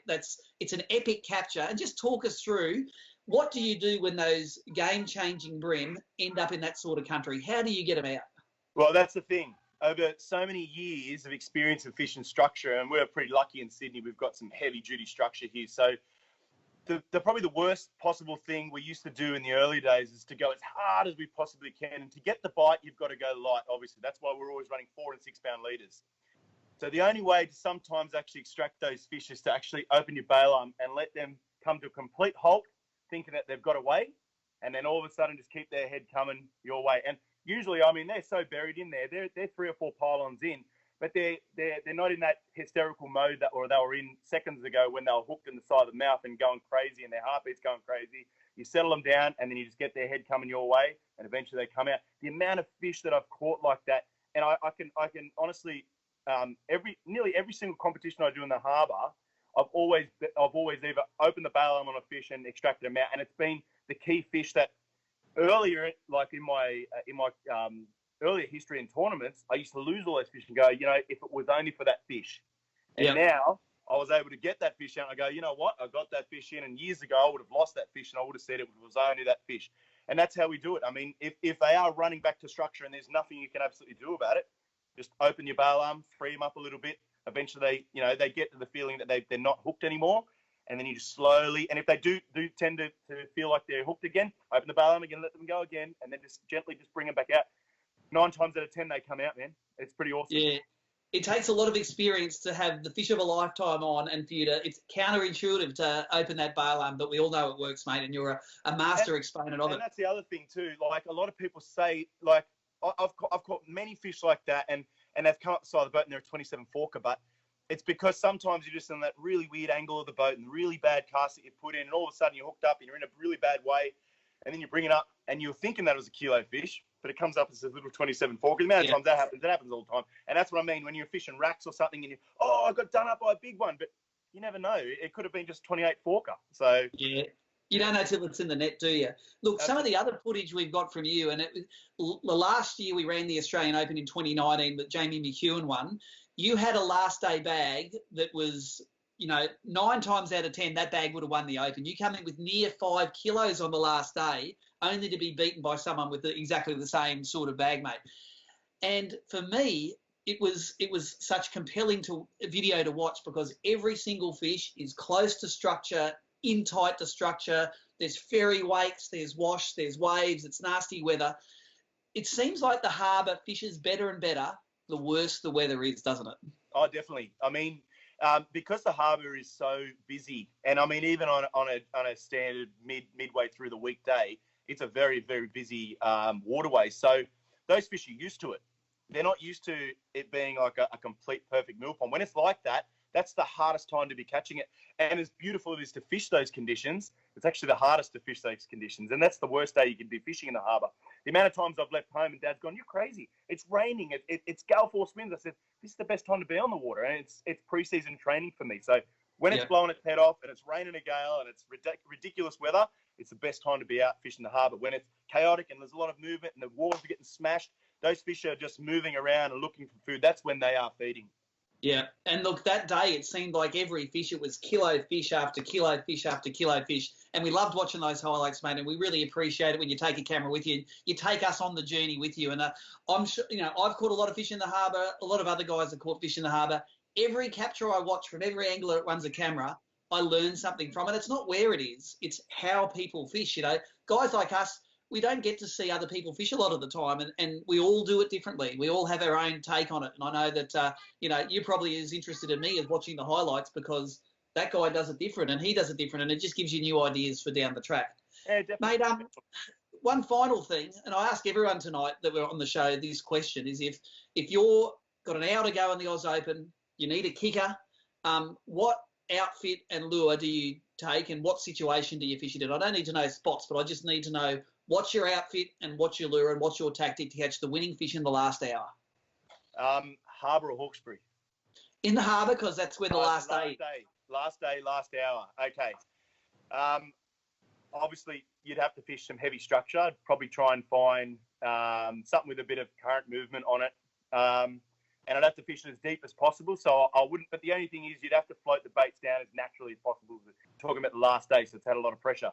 I'd fish a 1/24 nitro jig head, number 2 size hook with a gulp crabby, and I'd pitch it as tight, as far up underneath the wharf I could, and I'd just hop it down as slow as I could, let it go past every pylon I could, and just hold on. I'd use 2 to 4 kilo, and I'd up the lead at 6 pound. I'd go as heavy as I could because anything beyond that in the harbour, they tend to get a bit skittery. So I go to 6 pound, and that's absolute maximum. But it's white knuckle fishing, but it's the way to get the big ones out. Mate, you have won a lot of tournaments in the past in that area. It seems like you're at the point where you don't need to train that much. You can just rock up to an arena and you sort of know what's going on. Explain the feeling to people that when you hook a fish in that last hour and it's on the lightish sort of line and everything goes right and all of a sudden a 1.4 kegger hits the net. Explain that feeling when you just know that's the winning fish. How good is it? I've got goosebumps, and I'm not even doing it right now. So it is an amazing feeling. The amount of times, and not even in your competition, but in team competitions that we've actually done that, it is like the best feeling. I don't know. There's nothing that could describe it. It's you put so much of your heart and effort and all these timeless hours, all this stuff that we do in preparation, and it's just down to that final minute that it could all just go pear-shaped on you. But if everything's right and you're true to your tackle and you know what you're doing with your rod, angle of a boat, everything goes right, and you net that 1.4 kilo fish, you're on top of the world. It's the best feeling. And you don't even think about the money. It's not about the money. It's about, it's that goal, and how far do you go with it? I'd love to fish a whole heap more of them and do a lot more, but I'm a dad now, so it's a lot harder for me. And 10 years back, it was different. I'd travel the country around with you, Steve, but these days I've had to really focus on what I need to do, but I can guarantee you I will be back and back even harder than ever.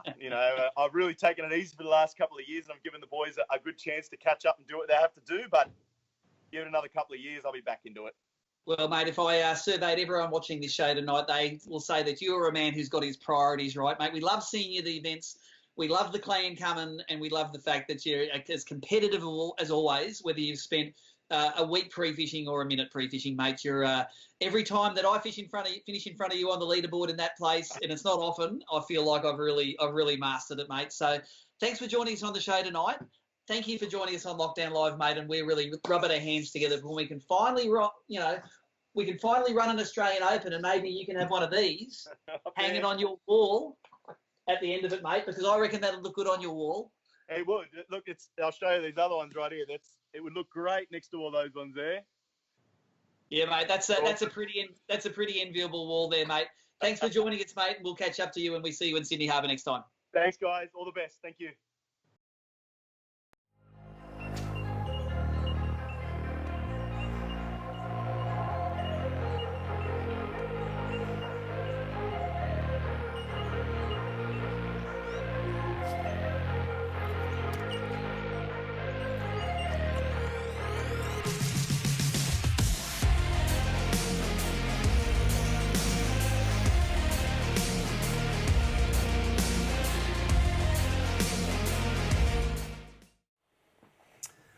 Well, there you go. Thank you very much, Ross Canizzaro, for joining us, mate. He's an absolute legend down in those Sydney areas, and he does travel pretty well as well. He catches fish all over the joint. Look, a couple of last calls for the comps. Nicole is about to draw the comps for the Tell Us Where You're From and the Rapala one. If you haven't entered those, put your entries in now, because in a couple of minutes she's going to draw those ones. We've got one of the comps that we run that's week on week is the Show Us Your Boat, powered by Mercury. We've had some great entries for that. I've got like 2 months of footage ready to go. I'm going to run one of the first ones that we got in from Rocket Rod O'Sullivan, mate. I see you there on the chat. We're going to have a look at your boat now. You've got a couple of great Mercury caps coming your way. Thank you for showing us your boat. Let's go and have a look at it right now.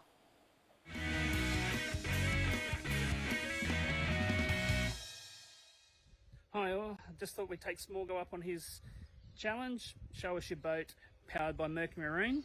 So our boat is a 200 Pro XL Stratus, twins consoles, 2006 model, in really good nick.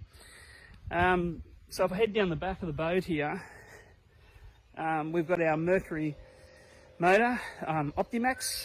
It is a 225, and the prop is a 26 pitch 3-blade, and the motor's sitting on a Slide Master jacking plate. So our Mercury motor is 2014 model. It's got 490 hours and still got a lot left in it. It's going really well. Probably if we upgrade it, it'll probably be a V8 4-stroke, so maybe one day. If we move up into the boat, I'll show you the storage and other features of the boat. So, down the back, we have dual battery system, crank battery, oil, and also our bilge pumps. Not the prettiest part of the boat, but quite essential. If we don't have that area, we don't have a boat or anything going. So, in regards to storage, at the back of the boat, we actually have a big box down the back one side, and then we have the same again on the other side, which we actually store our Mercury life jackets. In the middle, we have live well 1, live well 2, so 2 independent live wells. Really good if you're catching fish. So, in the middle, between the seats, we have a little locker where you can put your phone or your wallet. We also have on the passenger side a glove box which can store bits and pieces in. So over this side of the boat, you've got the steering wheel, and then you go down to the live well switches, our switch panel, which I've just updated all the switches so you can see what they do, which is really good. We actually have on the boat 2 Lowrance HDS Live sounders, a 12-inch, and they are linked by an Ethernet cable. The transducer is Active Imaging 3-in-1. Really good sounders, do a great job, help us find those fish. So when we move to the front of the boat, we have a step here which is actually an ice box. Great for when Zacco's got his beers and his drinks and all that sort of stuff in there. We just chuck a bit of ice and it lasts us all day. Obviously we both use the boat a fair bit between us, and so storage is really, really crucial for us. As you come up the front here, we've got a storage box there, which I can keep all my gear in. And then when Zach jumps back into the boat, there's another storage locker there, which can get his gear in as well. We have two rod lockers, one either side, one for my rods, and then another one on this side, which hold about 12, where Zach puts his rods. Our two sounders, two different brackets. So the first one has a balls out bracket, really strong from the States. Does not fault, does not move, especially in the big chop. And then at the front here, Marine Dynamics bracket is really strong as well. Does a great job at the front of the boat. All right, I'll just get down, show you the rest.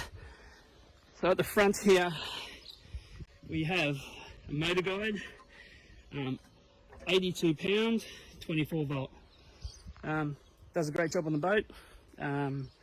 We'll be upgrading. We're just trying to hold off as long as we can because they're not cheap.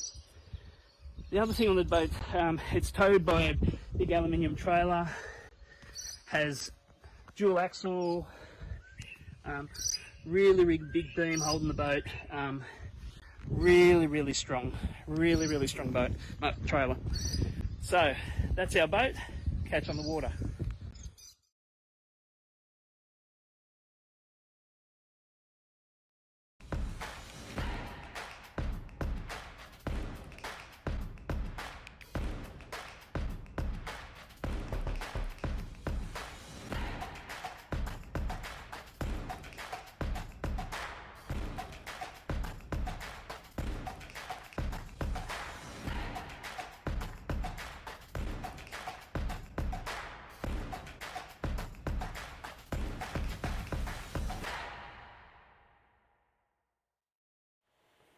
Rightio, we have got, of course, last year's winner still to come on ABT Lockdown Live. They all sound the same after all. We've got Jamie McEwen coming and sharing some of his experience and how he got from zero to hero on Sydney Harbour so quickly and won both the Australian Open and the Queensland Open in 1 year. But also I've got some prizes to announce now for the two comps. We have, well, of course, we've already decided this is going to Tasmania. Shane Ling, that's going to get posted to you. I don't think you need to send us your address. You're on the ABT database because you did those events down in Tassie. From the Where You're From that wins the AFC DVDs and the Costa merchandise, that is Dave Hedge from Lake Macquarie. Make sure you send us a PM, mate, just to double confirm your address and we can send that to you.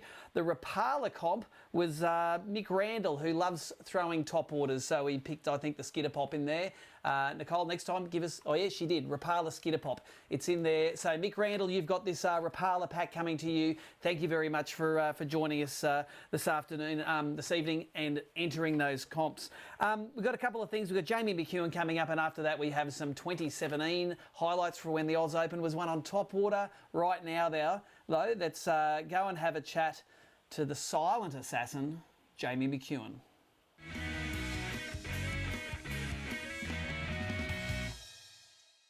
All right, what would an Australian Open show be without the current champion of the Australian Open, Jamie McEwen?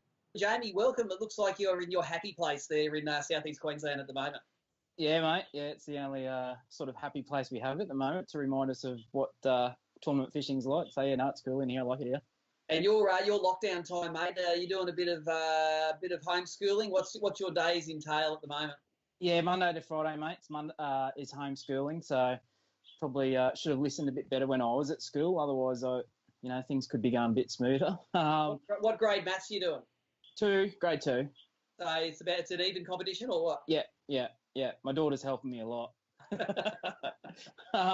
And the weekends I've been getting out about trying to get offshore and get some fish for the table sort of thing. So that's been good too. So doing things I wouldn't usually do while we've got the tournaments on. Usually I don't get time to fish my local area, fish offshore or anything like that. So yeah, while we've not had any tournaments on, I've been scouting around offshore and catching some pearlies and snapper and that sort of stuff. Nice. How do you get a heavy cranker crab down 80, 90 metres? Mate, I'm trying to work that out. I've got some big ones, so I'm thinking, maybe paternoster rig or something like that. But yeah, I'm bound to catch something on it out of 90 metres. Now, mate, you would be hating the guts of 2020 at the moment because 2020 is the year which has stopped your role. You won the Queensland Open last year. You won the Australian Open last year. I see in the background there you won the Mercury Cup as well. You were looking forward to taking that role into 2020, weren't you?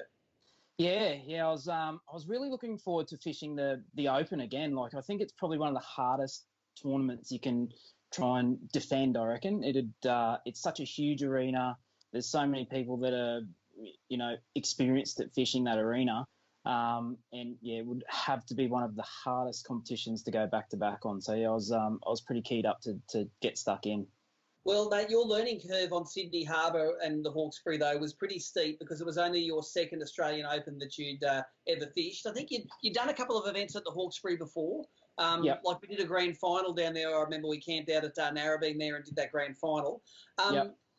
What was your secret to doing well in Sydney? Like, you obviously found one spot and milked it, and that goes against all of the logic for Sydney Harbour. We always say that you can't win at fishing the same spot, but you proved us all wrong, and you did that last year. Go through the the sort of deep water pattern you were fishing, because we've got some highlights footage playing in the background here. Yeah, I guess I put a hell of a lot of preparation into last year's Open. Like it mightn't seem like I did, but there was a lot of research. There was a lot of looking at maps and trying to find areas and that sort of thing. The first Australian Open I fished in Parramatta River, and I wanted to fish the pig and sows and the wedding cakes on pre-fish day in the first Open I fished, but I just never got there because the arena is so big. And I thought, well, I'm not going to go down there on a comp day. I'll stay where I pre-fished, and that's where I fished that first tournament. And I thought, my second time down there, I thought I'm definitely going to be fishing that Middle Harbour end. So yeah, and Hawkesbury was a nemesis for me. Like, I'd never ever filled a bag or filled a limit there until the second day of the Australian Open last year. So yeah, it was my pre-fish day. Leading up to the pre-fish day, I had done a lot of research online and looked at maps and stuff like that. So, and then pre-fish day, I put in it. We had all that rain, if you remember. Yep. And I thought my plan was probably going to be cactus, especially for Hawkesbury, because I knew I was going to go well upriver at Hawkesbury.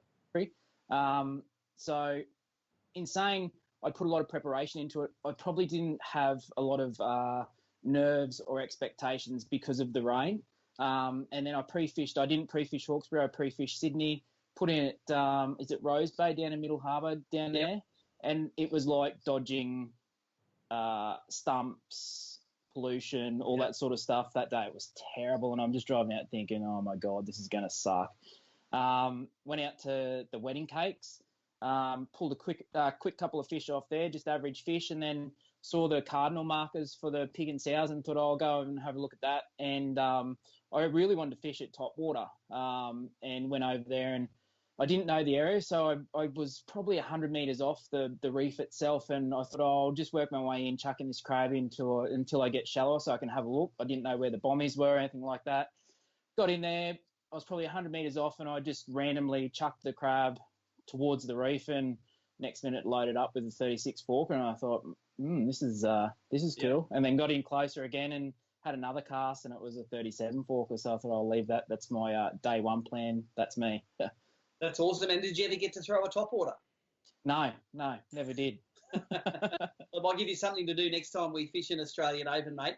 We love really watching the highlights. You're always good for ABT. You've run live streams where possible. You run the cameras where possible.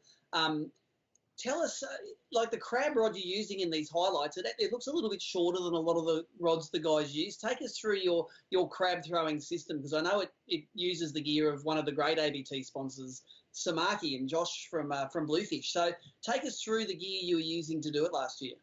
Yeah, the gear for crabs, like I know some people will say crab fishing's just like bait fishing and it's easy. And mate, there's so much that goes into it to be successful in it. Like, as you'd know, there's a lot of line management. There's a lot of, you need the right rod for the right structure.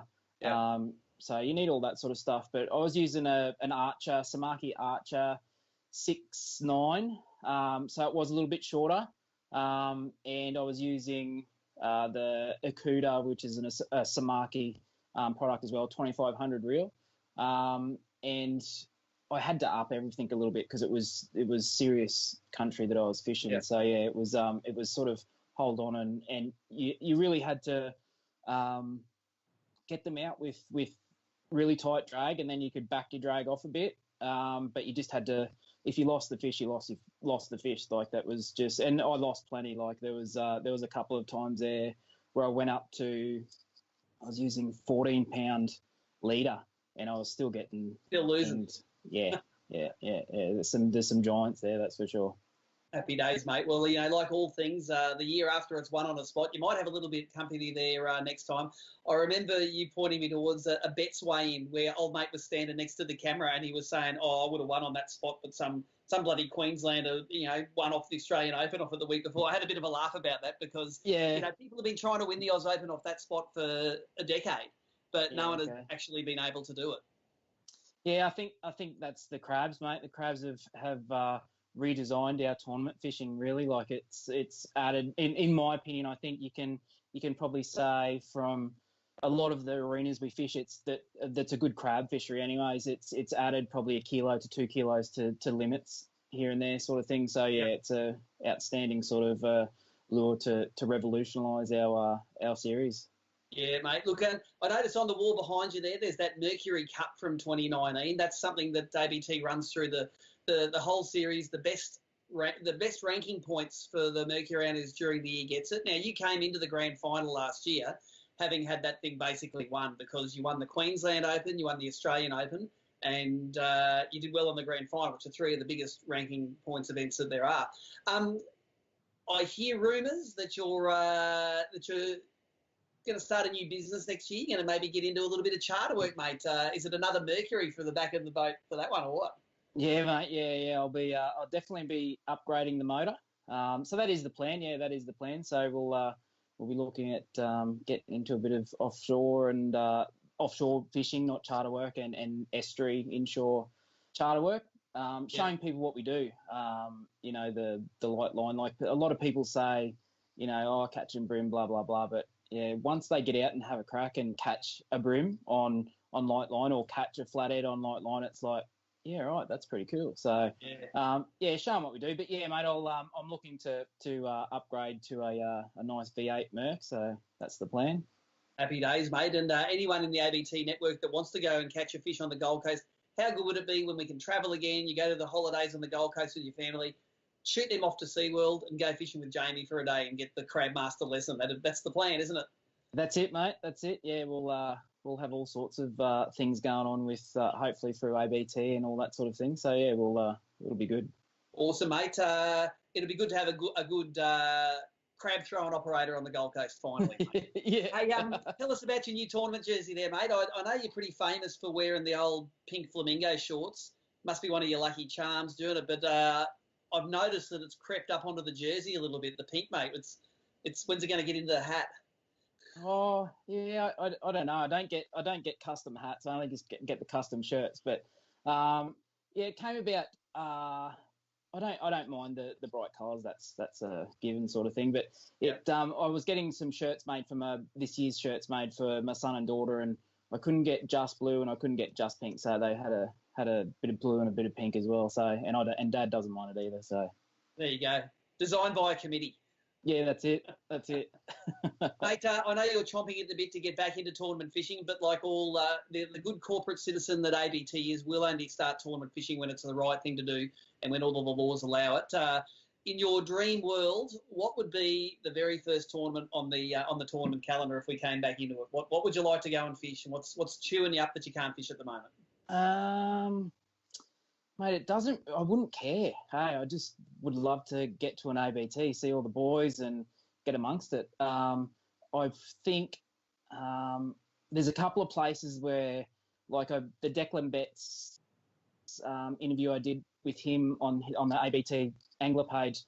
With me, I'm fairly competitive, but I'm fairly competitive with not just the anglers, but just my previous results. So I've got a bit of a burning hole for Port Stephens and Gladstone. So yeah, I'm looking for revenge on those two places for sure. That's right. And look, they are two great arenas, plenty of rock in both of those arenas. And let's just say, let's hope it doesn't take you too long to get it wide, mate, because we get a bit of a grace period in some of these things. Like, I can normally work out things pretty quick, but you're a bit slower to get to the point. But once you get there, there's like, mate, you're like you can't get rid of you off the good spots, mate. You get it dialed in and you're very focused when you work it out. Yeah, it takes a little bit for me to work things out, mate. I'm just a dumb Gold Coast boy, so it's yeah. But no, I like it. Once I work it out, that's the challenge as well. You know, like you come up with a plan. Especially, it was really good fishing Gladstone last year because no one had fished there. There was no research that you could do, so we're all going in blind. We're all going in the same way, sort of thing. And you go there and you have good pre-fish, and then you go back on day one or day two and it's not the same, and it's like, oh yeah, I know what I did wrong, or I know where I need to be, and all that sort of stuff. So yeah, so that sort of fishery really excites me. That was really awesome. And Port Stephens, I just sucked, so I just really can't wait to get back there and have another crack. I can guarantee that, mate. You did go in blind at Gladstone, definitely. Let's one final comment. I know that ABT itself has got the motto "Who shares wins." For a lot of people that don't know you, you're fairly imposing. You're a big sort of dude. You're a mean-looking dude, but you wear pink shirts and you're pretty happy to share the knowledge, mate. Anyone that sees Jamie at ABT event, don't be scared to go up to him. He's the gentlest giant I've ever met. So let's keep the ABT Who Shares Wins thing going, mate. And I definitely know that you're very approachable. You're a very humble winner. And I don't think there's too many people that are ever going to have the Queensland and the Australian Open trophy at the same time, mate. So congratulations and thanks for spending some time with us this evening. Thanks, mate. Look forward to getting back on the circuit.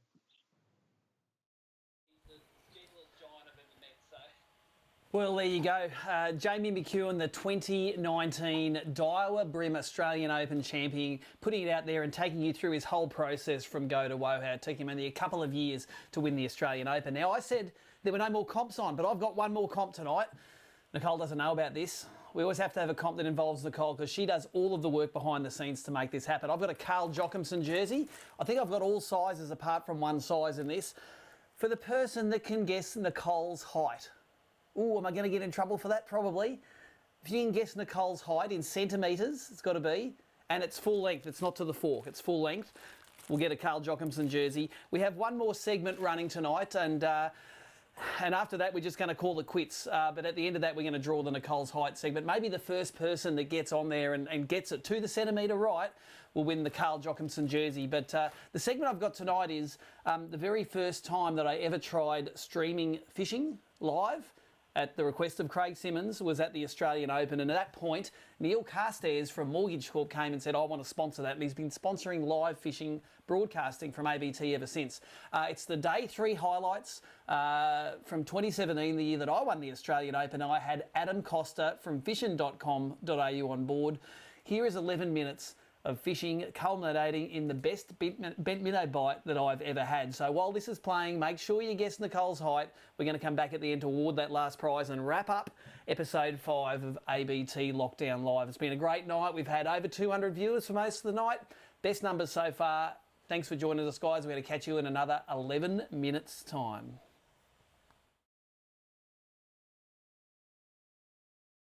G'day to everyone. There are literally thousands, actually. Surprising that have been watching the this on-boat live coverage of the Franklin's Australian Open. This is day 3. This is the day when you win or lose the Open. You can lose it on the first couple of days, but you can win it today. One of the things you can count on in most live streams is Ross Canizzaro getting in here, and now you're in trouble. See ya. It's not easy to turn the boat that direction, mate. By day 3, boats are falling apart, rods are breaking. I've got Adam from fishing.com.au. He's my Mevo bitch today. He's had a crash course on it. We're going to throw this little fella here. That's a little OSP bent minnow. When the prawns run, there's not much of a better topwater lure for a bream. See that boil? There's a little one after it. Oh, 2 of them after it. Come on, mate. They're not real big fish. So he did, there he is.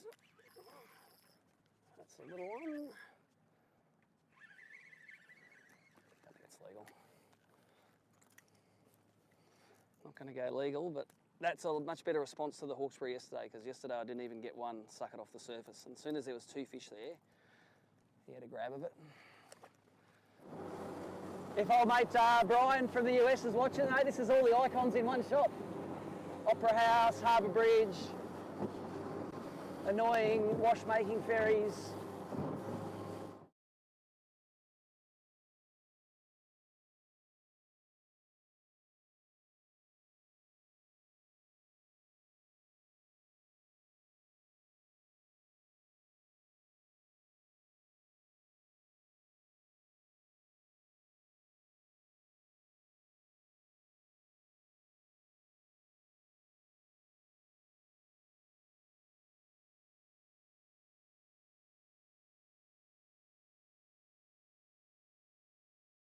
Stream off a move, we've just had an awesome fish come into the boat. 36 fork it is on a bent minnow. It was on a little point with a bit of wind going on. We found an area it's got a little bit of wind on it now. And I threw in and there was maybe half a dozen little fish looking at it.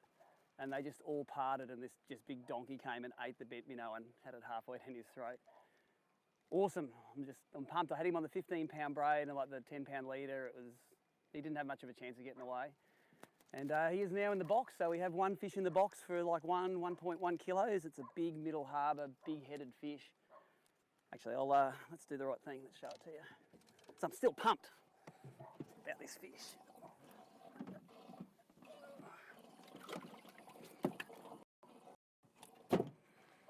Look at that thing. I'm not going to drop him, that's for sure. So that's a good way to open the account. And yes, there was a lot of air routing going on.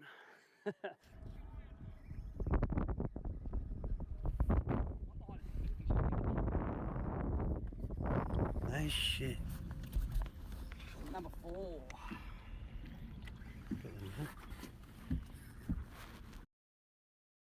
Pretty small so far, but we'll take that. Not a bad one, Steve. Not a bad one. Nothing wrong with it. Yeah, we got that one. Were you just starting to record where?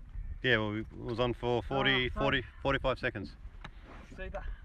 Well, you've only got audio from the camera though, which is fine. Yeah. But we're just having an awesome day now in Middle Harbour. That wind's come up. This is my 4th fish. It's probably 30 centimetres. It's probably the smallest I've got so far. I've got a 36, 34, a 31. And they're really starting to chomp the bent minnows now, especially after the last 2 days and yesterday.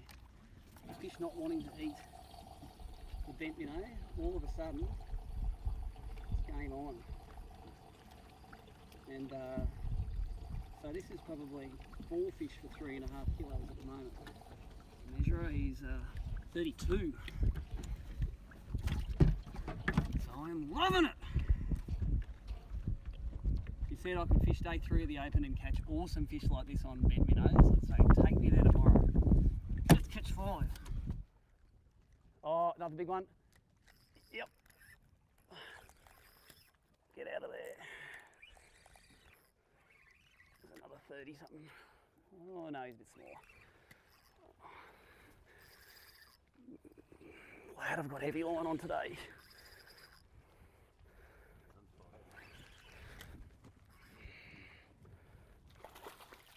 It's probably the smallest again, but it makes 5, I think. Boom! That's 5. That's the 5th fish, and it's the last 4 fish have come in literally 300 metres of bank, and they are eating the bent minnow like they've never seen one before. It's nearly trying to sink now. It's had a beating.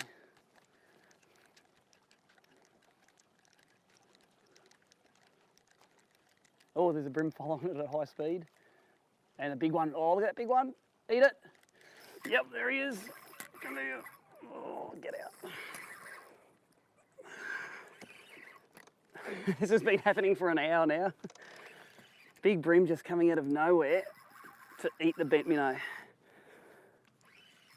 And I'm using the cheapest rod on the boat. It's a $200 Daiwa Sweet Fire combo. I'll just back that drag off a bit now. He's in deep water. There's a little one following that, and the big one just charged out of his road to get him out of the road. It's been awesome, hasn't it, Adam? It's been ridiculous. It's been one of the best sessions I've had up this place. He's sort of hooked in the side, so he's not that big actually. He's not a kegger. What I say, if I killed for him yesterday. I don't know if it's an upgrade. It's just he's hooked in the side, which made him fight real good.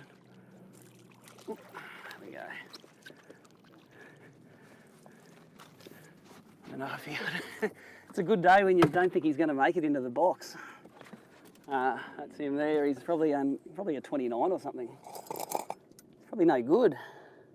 So 31, this one is, see 29. So that fish there, he does not even rate a mention today. So see you later. See you later, mate. 29 centimetre fish, that would weigh nearly 600 grams. We're throwing them back. Before I could see it on the bottom under a ledge, like trying to dig an oyster out or something. And I threw a bent minnow over the top of it. Oh, there's a fish. I threw a bent minnow over the top of it and it turned around and came up and ate it. Oh, there's 10 big ones after it now. Eat it. There's one of them. It's a small one, ate it. When I say small, it's like, look at the ones behind it. Tell me that they're not kingfish. Nah, they're just the biggest bream you've ever seen in your life right there. There's about 10 of them. I don't think this one's going to help me. It's in the high 20s.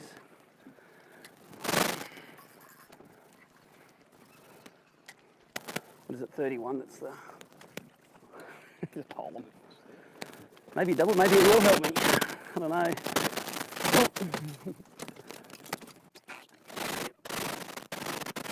Maybe it will. What's it? 31's the smallest.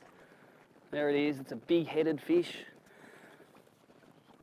Oh yeah, that will help me. That's 31 and a half. Let's pole them in. Let's get some big units.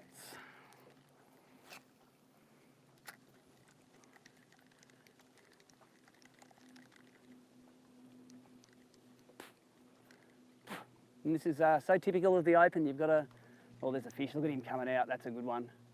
Eat it. Yep, that's a good one. Oh, one fish by himself again. And look at the one behind him. Get out of that. So glad I've got 10-pound leader and 15-pound braid. Probably not an upgrader. It's a good fish though. Maybe it is an upgrader. Boom, another one. Oh yeah, that's an upgrader. Oh, look at that.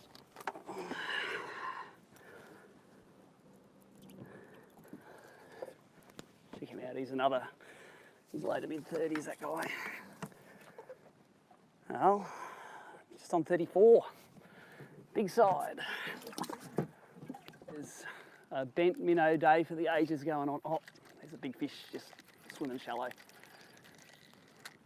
A bent minnow day for the ages today. They are seeing it, and they are coming up, and they are eating it. This one here that's behind it now, it was on the ground just before, and it's coming up, having a look.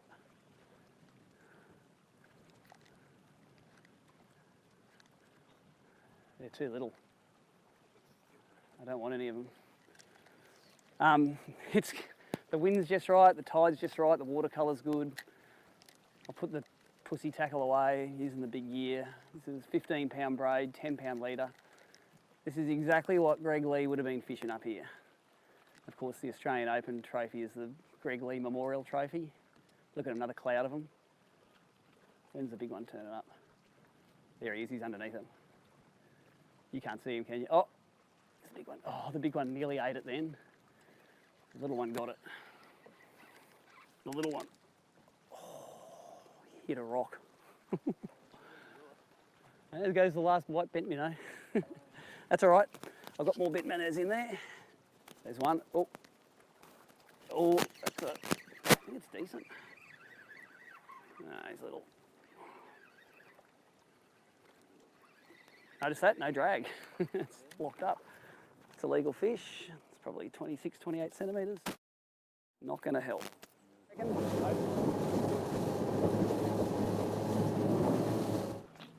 And I think that this might be my last cast of the Open. I'm going to go back and get the Mevo set up for the weigh-in.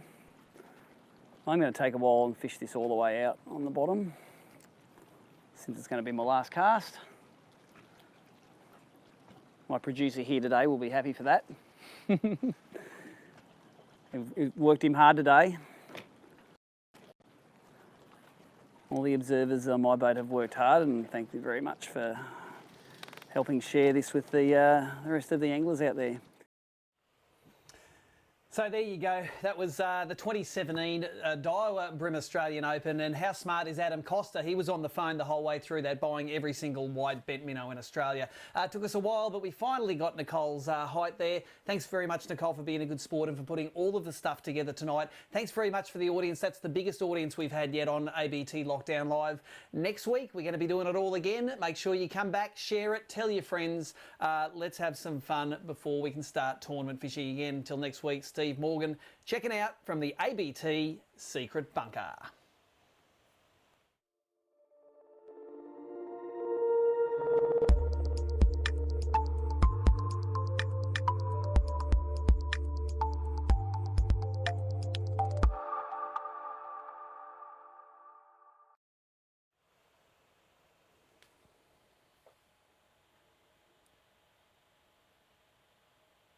Roll closer music. And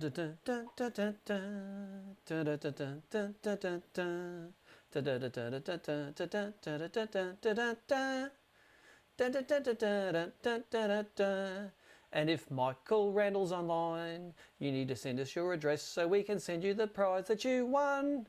It's a lot of Rapalas.